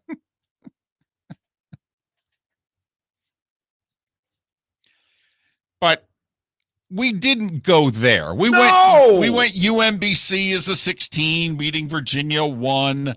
We brought up Daly as a 9th alternate, getting in the PGA at the last minute and winning it when he had really not done much of anything in his golfing career at that level. This horse, if you don't know, was not in the Derby Friday morning. And that's the other part of it, is that this horse was not in the race until a late scratch on Friday from a D. Wayne Lucas horse. And that allows Rich Strike in the race, basically under the wire of time to get in the race. Second biggest underdog in Derby history. There was a horse in 1913 that was 91-1 that won the Derby. So over 100 years. And this is the 148th Derby that just took place. So, you do the math. There are other upsets that have been mentioned, but for the record, I feel as if we do need to state it. We never, ever compare Lake Placid to anything else. Ever. We don't see how anything is ever going to enter the area code of Lake Placid. Socially, athletically, politically, etc. And so because of it, it's sacrilege to bring that up in comparison to any other sporting event, to the two of us. So that's why, and we understand if you bring it up and you go, oh, come on, how could you guys miss this? Oh, we didn't miss it. Okay. We come in every morning and it's kind of like before you run down the hill at Death Valley at Clemson. Right. We just come in as sports talk hosts every day and we just pet the rock. There you go. That's it. All right. There you go. You guys are still undefeated. Way to go. In fact, I think Jim Craig was at the Lightning game in Game 3. I thought they showed him on the screen. And 42 years later, got a standing ovation. You're darn right he did. And one of the announcers said, he came up with some big saves. This just in. There's a goalie who came up with some big saves. Yes, he did. So there you go. Don't know if that gets us off your list or what have you. But this whole Rich Strike thing, man, this is up there. I mean, this really is. Somebody brought up Leicester City, who, when the season began that year, was a much bigger underdog. I mean, somebody mentioned that when that season started, they were 5,000-1. I forget what the actual number was, but it was staggering. What was it, 6 years ago they won the title, something like that? Sounds about right. Somebody brought, we did bring this up, how close the Bengals came. The Bengals were over 100-1. Last year when the season started. At this time last year, you could get 100-1 on the Bengals to win the Super Bowl. 100-1. Because also, remember, at this time last year, we didn't know the status of Joe Burrow for the 2021 season. They were hoping he could be ready for week 1. Was not assured. So, by the way, if you're looking for NFL teams that are 100-1 or better, here we go. Is there 75-1? Because that's close. Rich Strike was 80. The Steelers are 65-1. Huh. The Panthers, Bears, Seahawks, and Giants are all 100-1. Wait, go through that list again slowly. Panthers, okay. Bears, Seahawks, Giants. The worst team out of those 4, who do you think it is? Giants? Bears? Panthers? I think the Bears are going to be bad. I know you do. Then these teams are all the odds are a little worse. And I guess technically you can get the Jets at 100-1, but they're a little higher than that everywhere else. So Jets, Jags at 130-1, Lions at 150-1, Falcons at 150-1, and the Texans at 200-1. Hold on a second. The Falcons are 150?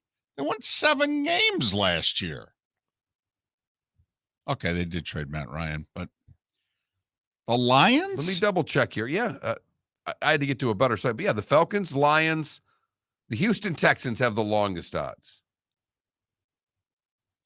So any of these teams winning the Super Bowl, right? A bigger upset, in some cases not by much, than Rich Strike winning the Derby.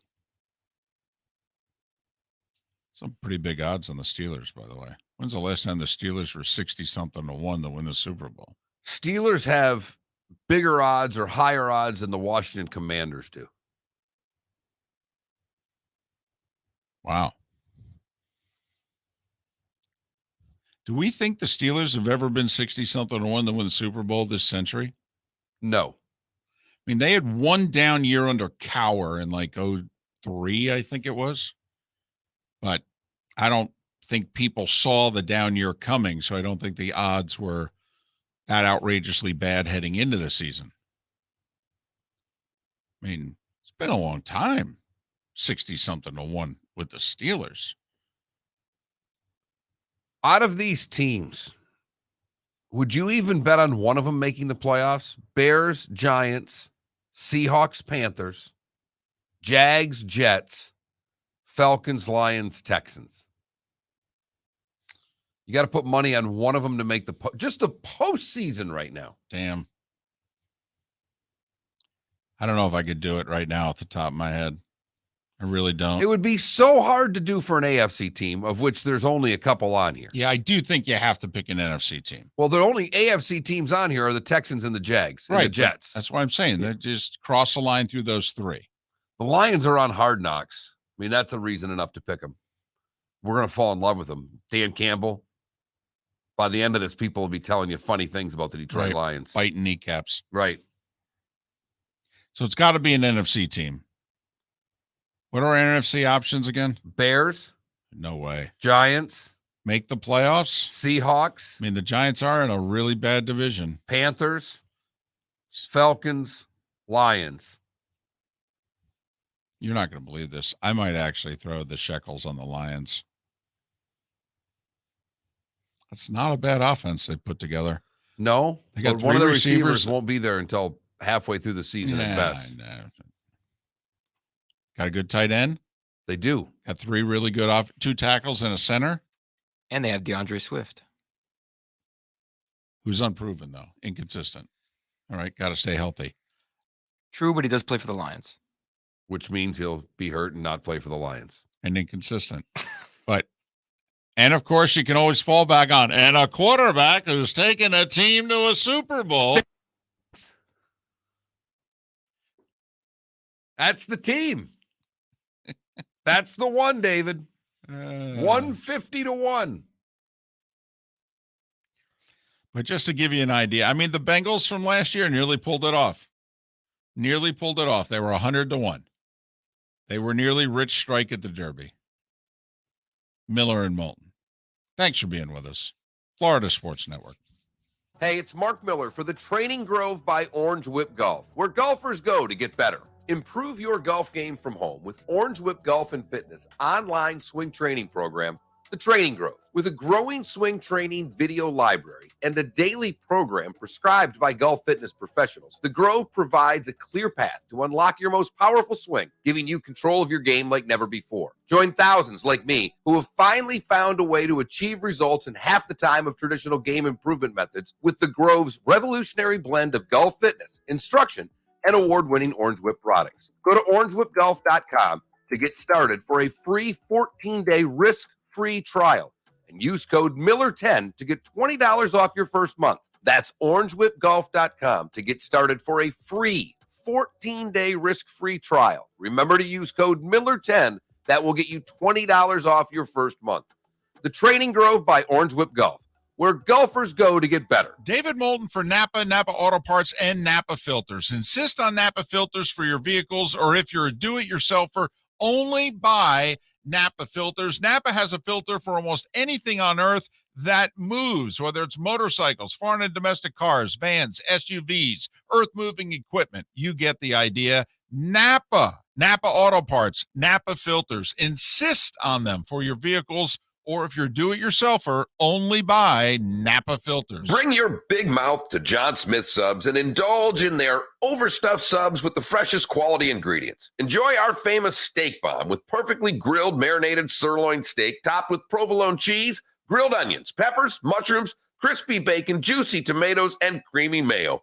Boom! Made-to-order crispy fries can be paired with the Gator, the Cuban, the chicken bomb, or the Italian. Love local. Eat delicious with John Smith Subs. Find a John Smith Subs location near you today. You are listening to Miller and Moulton on the Florida Sports Network.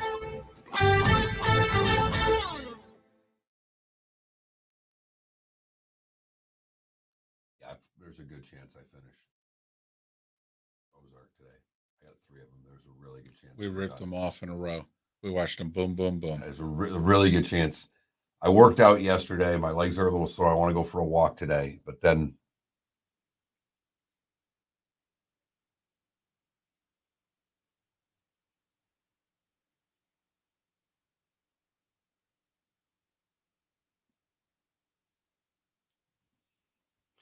the last one I saw was him just beating the snot out of the guy, which was a pretty good ending. Because the last 2. I mean, they got to bring it back together at some point. There's always the episode where they got to kind of. That was third to last, right? Or is that fourth? I think it's fourth to last. I thought I had 3 left. Well, they only have 2. There's 14 episodes. Yeah, I don't know if that was 11 or 12. Okay. Thought it was 11. Thought it was 12. But It may have been.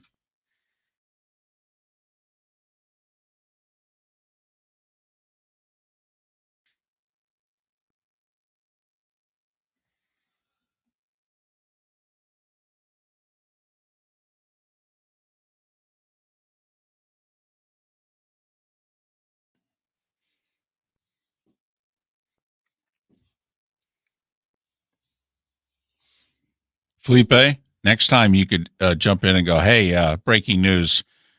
See if anybody cares. Or you can make fun of me. About it. Breaking news. David, I know you don't care, but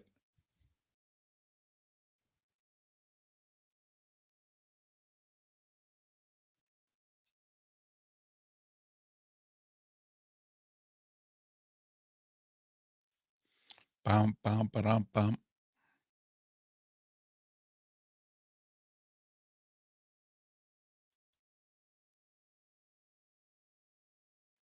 So today is whatever day in Russia. Victory Day. It's their VR day, if you will. Yeah, ours was yesterday. VE day for us was yesterday.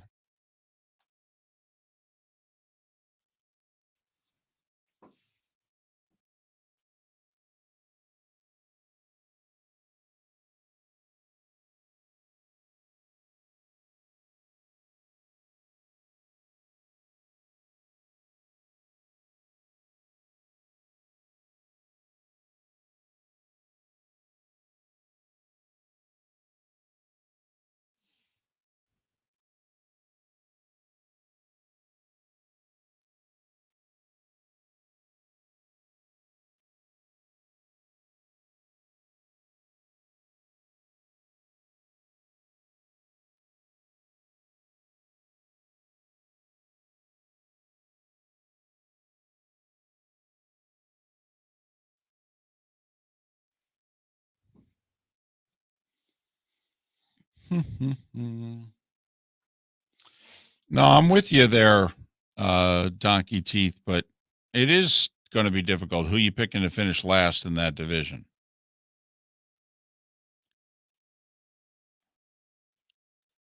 I'll probably go Raiders.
Yeah, and it's funny because I think Carr is a top 10 coming back. quarterback in the league.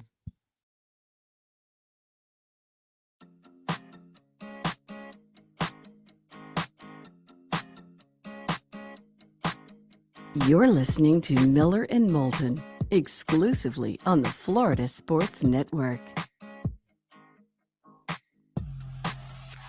Miller and Moulton, the Florida Sports Network. The home stretch on this Monday after Mother's Day weekend. Thanks so much for being with us. You know, it's that time of the year that transfers are going to start winding down in college football and college basketball. I just saw this little factoid. Power 5 schools who did not have a player drafted this year. SEC, Vandy. Big 10, Northwestern. Pac-12, Arizona and Colorado. ACC, Duke, Louisville, Syracuse. Big 12, TCU, West Virginia, Texas. That is so embarrassing. That's not the first time in the last 10 years either that Texas hasn't had a player drafted. 262 guys got drafted. Texas. Well, the transfer portal and all, David. I am curious, NCAA going to retroactively come in and change NIL. And the problem is they come in and do it. You're going to have to dismantle everything you've set up until you beat them in court. Perhaps. I don't think they have nearly the power they think they do to dismantle the Gator Collective and these things that are going on now, because they're outside entities. Now, they may not be able to act the exact same way they were before, but I don't see how you shut down a 501(c)(3), because that's what these things are put up for. How are you going to shut that down? They're the NCAA. They can do whatever they want until you go to court and beat them. I mean, is this going to be, and I could be way off base here, you and I are pro betting on sports. You don't want to bet on sports? Don't. And we're all for taxing it, regulating it, and having the best paid public workers and roads and schools in the state. That's always been our theory on it. The state of Florida came out with their, hey, this is how we're going to do it. Mobile betting, this is the thing we put together. And everybody said, yeah, you can't do that. It's not legal. It won't work. And until they could get to court and prove what most legal people thought was, in fact, the law, what do we have, 6 weeks? Where you could bet in this state mobily and what have you. All right. One, it is apples and oranges, and you know that. We're not going to get through all the minutia there, but obviously one was with the federal government, the other's with the NCAA. The problem here, David, as I see it, is that the NCAA has no real recourse here. They can go after teams that are pay for play. They can try to find spots where players have been illegally recruited under the guidance of they were going to get money. But to go ahead and put the collectives back seems impossible to me because, well, they already lost the NIL battle with the Supreme Court. So the money that's coming in may have to figure out a different way to disperse the money, but I don't see any way for them to stop the flow of money from coming. All they have the ability to do is to try to investigate and see if kids were promised money before signing a national letter of intent. Those players could get in trouble. Once they're on campus, it may have to be a hush-hush and a wink-wink. But I don't see how they stop this. In the articles that I've read so far, none of the NIL collectives think that they have any issues going forward. Late last week, ADs, Power 5 ADs, were meeting in Arizona. And the one who was most public was the athletic director at Colorado, Rick George. This is the time we have to put our stake in the ground. Enough. This is not acceptable. What we're doing is not good for intercollegiate athletics, and it has got to stop. Boy, does that not sound like I don't like the way this is going, get off my lawn guy. We basically stuck our head in the sand for 5, 8, 10 years and did nothing. Well, and there's no doubt. And now we want to stop it. Good luck. There's no doubt. And what they're being described in this article as college leaders, you basically could say ADs. They're strongly urging the NCAA enforcement team to begin investigating what they deem to be the obvious recruiting violations past and present. Donor-led collectives that have struck deals with players before they even sign their binding letters of intent. And again, these are going to have to be found out as written deals, because I don't know how a verbal deal is going to pass on this. Hey, if you sign with Florida, we're going to get you X. They're going to have a hell of a time proving that. Now, if it's in a text message, if it's written down, if plenty of ways to find out if this actually happened. But the collectives won't go away.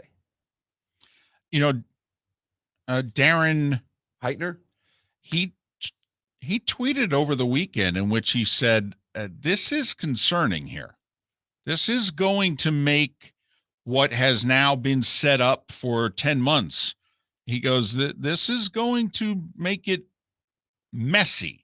Some things are going to have to be torn down, done differently at the very least. By the way, Ohio State Athletic Director Gene Smith is on this group. And so those who heard, oh, well, the Colorado AD, I mean, I know they're in the Pac-12, but, they're not the big boys. They're just the big boys. Well, you don't get much bigger than Ohio State. No, you don't. But why would Ohio State want the status quo to change? They do really well by it. You could argue that the Colorados of the world be the ones that want every bit of change to come, because it would be an opportunity for outside money to help them. Ohio State doesn't need any help. They're still on top. And I don't know if you can go here, but the crux of the matter is that ADs, at least late last week in Arizona, are tired of boosters or booster-led collectives that are doing the recruiting. That what they're trying to say is that, listen, if I can get Mark Miller to commit to come play at Michigan State, that's great. Now, once Mark Miller's here, once he's signed, okay, now we can bring in Felipe and a couple of other boosters and meet with Mark Miller and say, hey, let's see what we can do for you. Right. They don't want the first meeting to be with the collective. They want them to at least get on campus before, when they get all their books and they get signed in and get their equipment, then go over to that building over there across the street from campus, and the collective will take care of you. Exactly. As opposed to the other way around. Right. They don't want boosters or booster-run collectives to be communicating with student athletes or anyone associated with the student athletes, because, of course, you can get agents now to encourage them to remain enrolled or to attend an institution. And by remain enrolled, there are certain people who are like, I think I'm going to transfer. And then boosters have been like, wow, well, let's see if we can do something about your deal, which is what, remember, the Miami kid was threatening to do. And John Ruiz said, yeah, the United States doesn't negotiate with terrorists. I don't renegotiate with college athletes. Don't know what to tell you. And Mr. Ruiz, you and people like you are the ones that started it. Now you're shocked that the kid wants more money. Gene Smith says, what's happening now, I only know what I hear, is the inducements violate the rules. Hopefully we can pass this, by the way, today, is what he was saying. And it will give more clarity and guidelines. But then the NCAA has to enforce, and the schools need to enforce. Okay. And David, would you self-report? No. And of course, we know NCAA enforcement is so thorough and so strict. Miller and Moulton. Unless Charles Robinson's coming after you from Yahoo, you're in pretty good shape. Thanks for listening right here on the Florida Sports Network. Hey, it's Mark Miller for the Training Grove by Orange Whip Golf, where golfers go to get better. Improve your golf game from home with Orange Whip Golf and Fitness online swing training program, The Training Grove. With a growing swing training video library and a daily program prescribed by golf fitness professionals, The Grove provides a clear path to unlock your most powerful swing, giving you control of your game like never before. Join thousands like me who have finally found a way to achieve results in half the time of traditional game improvement methods with The Grove's revolutionary blend of golf fitness, instruction, and award-winning Orange Whip products. Go to orangewhipgolf.com to get started for a free 14-day risk-free trial and use code Miller10 to get $20 off your first month. That's orangewhipgolf.com to get started for a free 14-day risk-free trial. Remember to use code Miller10. That will get you $20 off your first month. The Training Grove by Orange Whip Golf, where golfers go to get better. David Moulton for Napa Auto Parts, and Napa Filters. Insist on Napa Filters for your vehicles, or if you're a do-it-yourselfer, only buy Napa Filters. Napa has a filter for almost anything on earth that moves, whether it's motorcycles, foreign and domestic cars, vans, SUVs, earth-moving equipment. You get the idea. Napa Auto Parts, Napa Filters. Insist on them for your vehicles, or if you're do-it-yourselfer, only buy Napa Filters. Bring your big mouth to John Smith Subs and indulge in their overstuffed subs with the freshest quality ingredients. Enjoy our famous steak bomb with perfectly grilled marinated sirloin steak topped with provolone cheese, grilled onions, peppers, mushrooms, crispy bacon, juicy tomatoes, and creamy mayo. Boom! Made-to-order crispy fries can be paired with the Gator, the Cuban, the chicken bomb, or the Italian. Love local. Eat delicious with John Smith Subs. Find a John Smith Subs location near you today. You are listening to Miller and Moulton on the Florida Sports Network.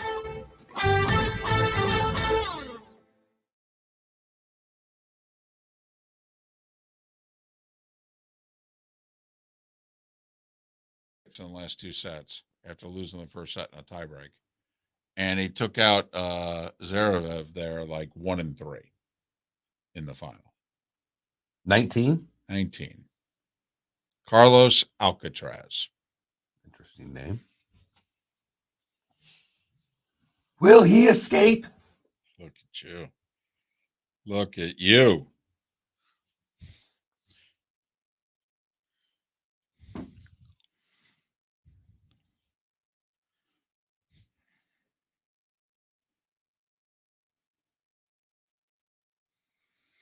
He was the 7th seed in the tournament. He takes out 3, 1, and 2, and all top 5 in the world.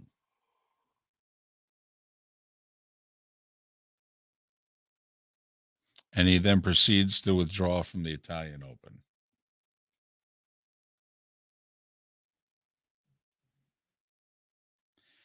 Apparently, he's been ranked as high as 6.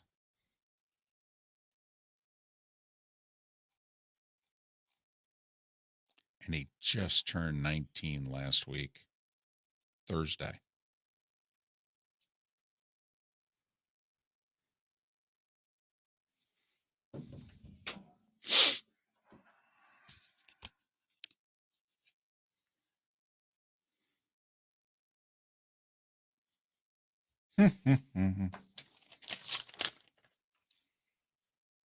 So that Marcos guy is leading the Philippines vote. He's the one that's the rotten one, apparently. Okay.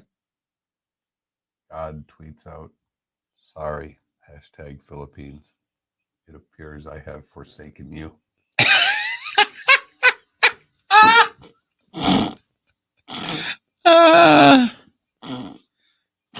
Oh, sure, Dratharian. I'm sure we will. Going forward, one SEC school to another, sure. Oh, God.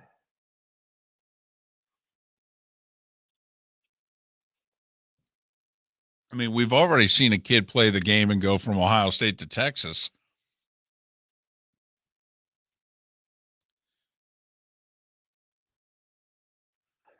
Phantom of the process. That's nice. It's good work right there.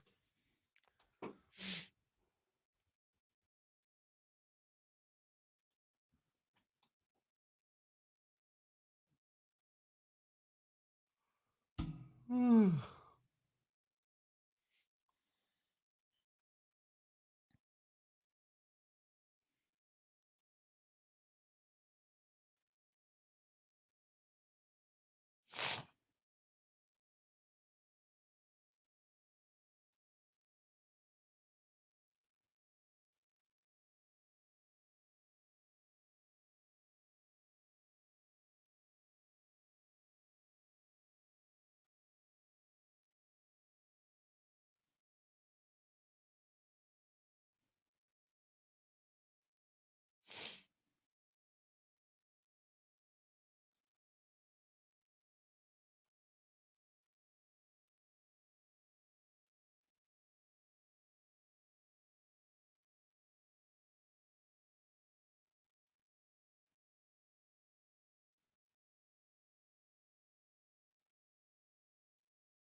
back.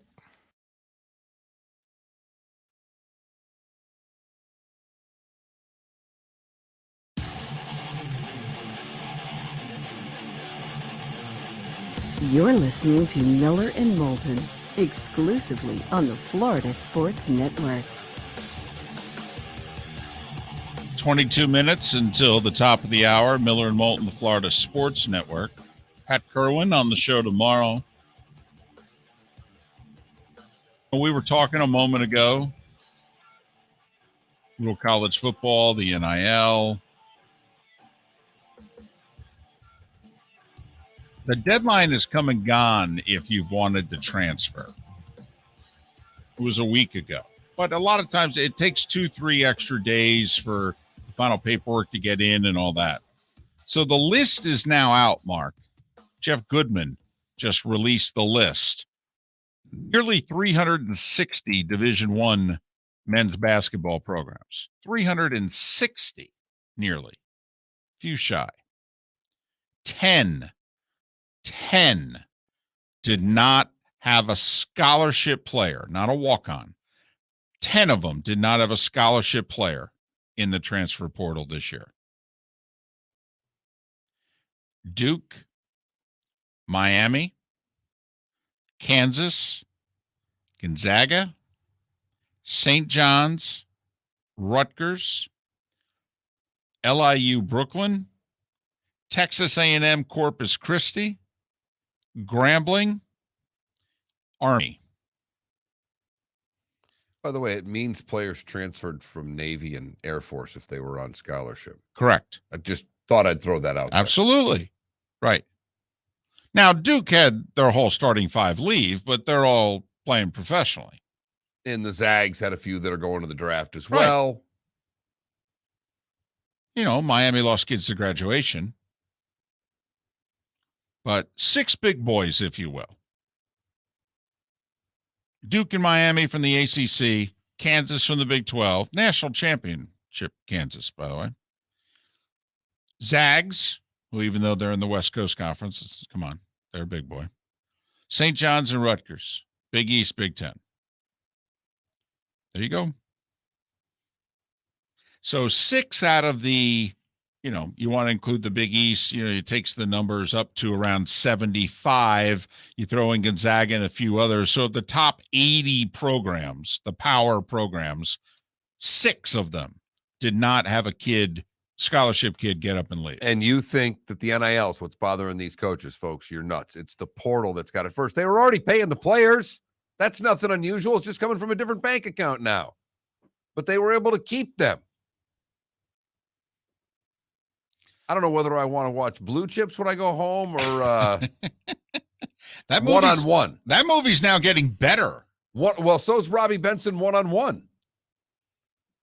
That you've got to be at least 50 years old to have any idea what the hell we're talking about. Felipe asked, I think it was early last week, maybe it was a little longer ago than that. You asked, what is the definition of hokey? And we're not talking Virginia Tech. Blue Chips, hokey, yes or no? No. Was it hokey before all this started 10 months ago? Hokier. One-on-one's hokey. One-on-one's hokey. Because he gets the girl. Yes, he does. And he had no shot at her. I mean, he was, First off, they had to get a taller kid to play the character. Totally. He's like 5'8". Right. Not even believable as a college basketball player. No, he's not. But he can shoot it. So, Playing basketball. Oh. So look it up. Trust me. No, I know that song, but your iteration of it was just god awful. I wasn't doing anything from the song. I was imitating Robbie Benson when he was on speeders during the movie One-on-One. Okay, see, there you have me lost. Once again, that's the bell. One-on-one reference. Boom. All right, let's do this. Leave it to the oldest guy in the show, and definitely the oldest soul to live in the past. Here's David Moulton with Today Was the Day When. Hey, I'm going back 1386. There's a method to the madness. 636 years ago. It was the Treaty of Windsor. Portugal and England decided they're going to stop fighting one another. And guess what? 636 years later, they have not fought one another. It is the oldest diplomatic alliance in the world that is still in force. Oh, look at you. Treaty of Windsor. 1865, President Andrew Johnson issues a proclamation declaring that armed resistance in the South is virtually at an end. And therefore, May 9th, 1865 became the accepted end date of the Civil War, lasting a little over 4 years, and obviously Lincoln did not live to see the end of it. Speaking of days that are accepted as the end date, yesterday, May 8th, is VE Day in this country, victory in Europe. Today is the day that Russia celebrates as... And they are. At the end of World War II. So, there you go. Well, they're trying to start World War III. You're right. Yeah. That's called irony. 1914, President Woodrow Wilson proclaims Mother's Day. Huh. I did not know that. And I went to... Woody had a soft spot for moms. Yes, he did. And I went to Herbert Hoover Junior High School. We were arch rivals with Woodrow Wilson Junior High School. But I did not know that. Well, they probably taught it at the other school. Probably did. Our school, we didn't pay much attention to it. Woodrow Wilson. What do they know? All right, 1961. The FCC chairman, Newton Minow, calls television, quote, a vast wasteland. Hit the nail on the head there, didn't he? He said that about TV 61 years ago. I'd like to dig him up, give him a couple days with a clicker, let him binge watch what's out there, and how would he describe this? If it was a vast wasteland in 61. Also on this day in 61, Orioles' Jim Gentile hit not one but two grand slams and had 9 RBIs in a win against the Twins. They call a good day. It really is. Johnny Bench hit 3 homers in a game today for the second time in his career. He was pretty good. He really was. Friend of the show, too. It was on this day in 74, the House Judiciary Committee began hearings on impeaching President Nixon. 3 months to the day he would resign. On this day in 1980, Friday the 13th was released. That's the original of the slasher horror films, right? I think so. It's not because Halloween might have been before that. How do you not release Friday the 13th on Friday the 13th? Well, that's a fair point. I got to give you that. If we're in the marketing meeting, I think that is very fair that you brought that up. Depends on when the next Friday the 13th was that year, though. Push the movie. So Got 1980. to get it out for the summer. Look up your I mean, 1980 it was calendar. a big deal to get movies out for the summer. 1980? Yeah. I'll look Look up your 1980 calendar. So they released it on May 9th. And the problem is, by middle of June, and then April might be too soon. So that's why. 1984. The White Sox beat the Brewers 7-6 in 25 innings. The game started on May 8th. They stopped it, came back, finished it on May 9th. Friday, June 13th. June 13th would have been. Well, then there you go. 5 weeks you'd have had to wait. Come on. Well, it's a week before summer. Summer starts what? 20th, 21st, Yeah, 22nd? Got to get this out. Kids are getting out of school. We got to get this sucker out. Got to get it building.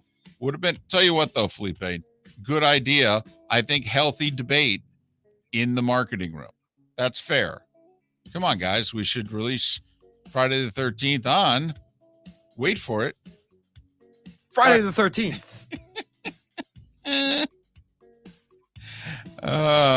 Final episode of The Golden Girls 30 years ago today on NBC.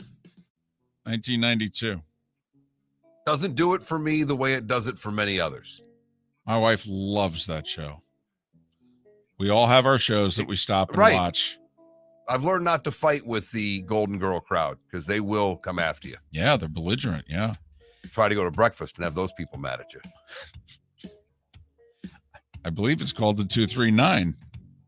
1995, the Indians score 8 runs before making an out in what ended up being a 10-0 win over the Twins. That's an oddity.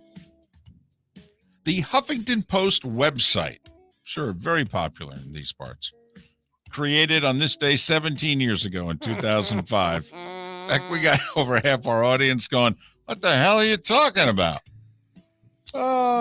It's, shall we say, left of center politically. And 12 years ago today, Dallas Braden threw his perfect game against the Rays. And basically a year later was done. Yep. Hurt his arm, and I don't know if he ever made it back to the majors. It was on Mother's Day. His mom had passed away at a young age. His grandmother was in the first row behind the A's dugout when he threw the perfect game. Really emotional scene. Yep. At Oakland Alameda Coliseum, when at the time they drew more than 4,000 a They game. did. Yep. Watch that game with my dad on Mother's Day, which, Exactly. irony.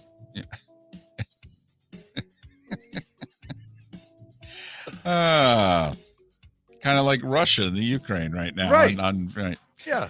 Harry Varden, Pancho Gonzalez, Mike Wallace, Frank Perdue, and Tony Gwynn, all born on this day and no longer with us. Tony Gwynn would have only been 62 today. And he's been gone 8 years. Right.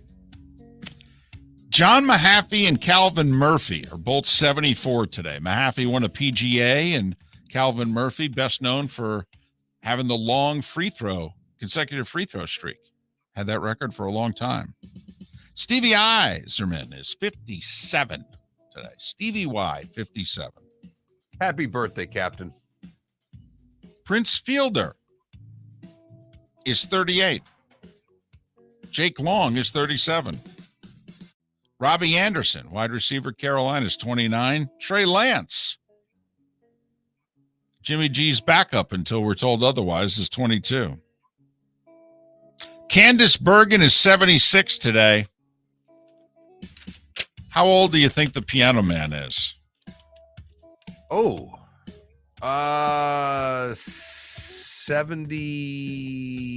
72.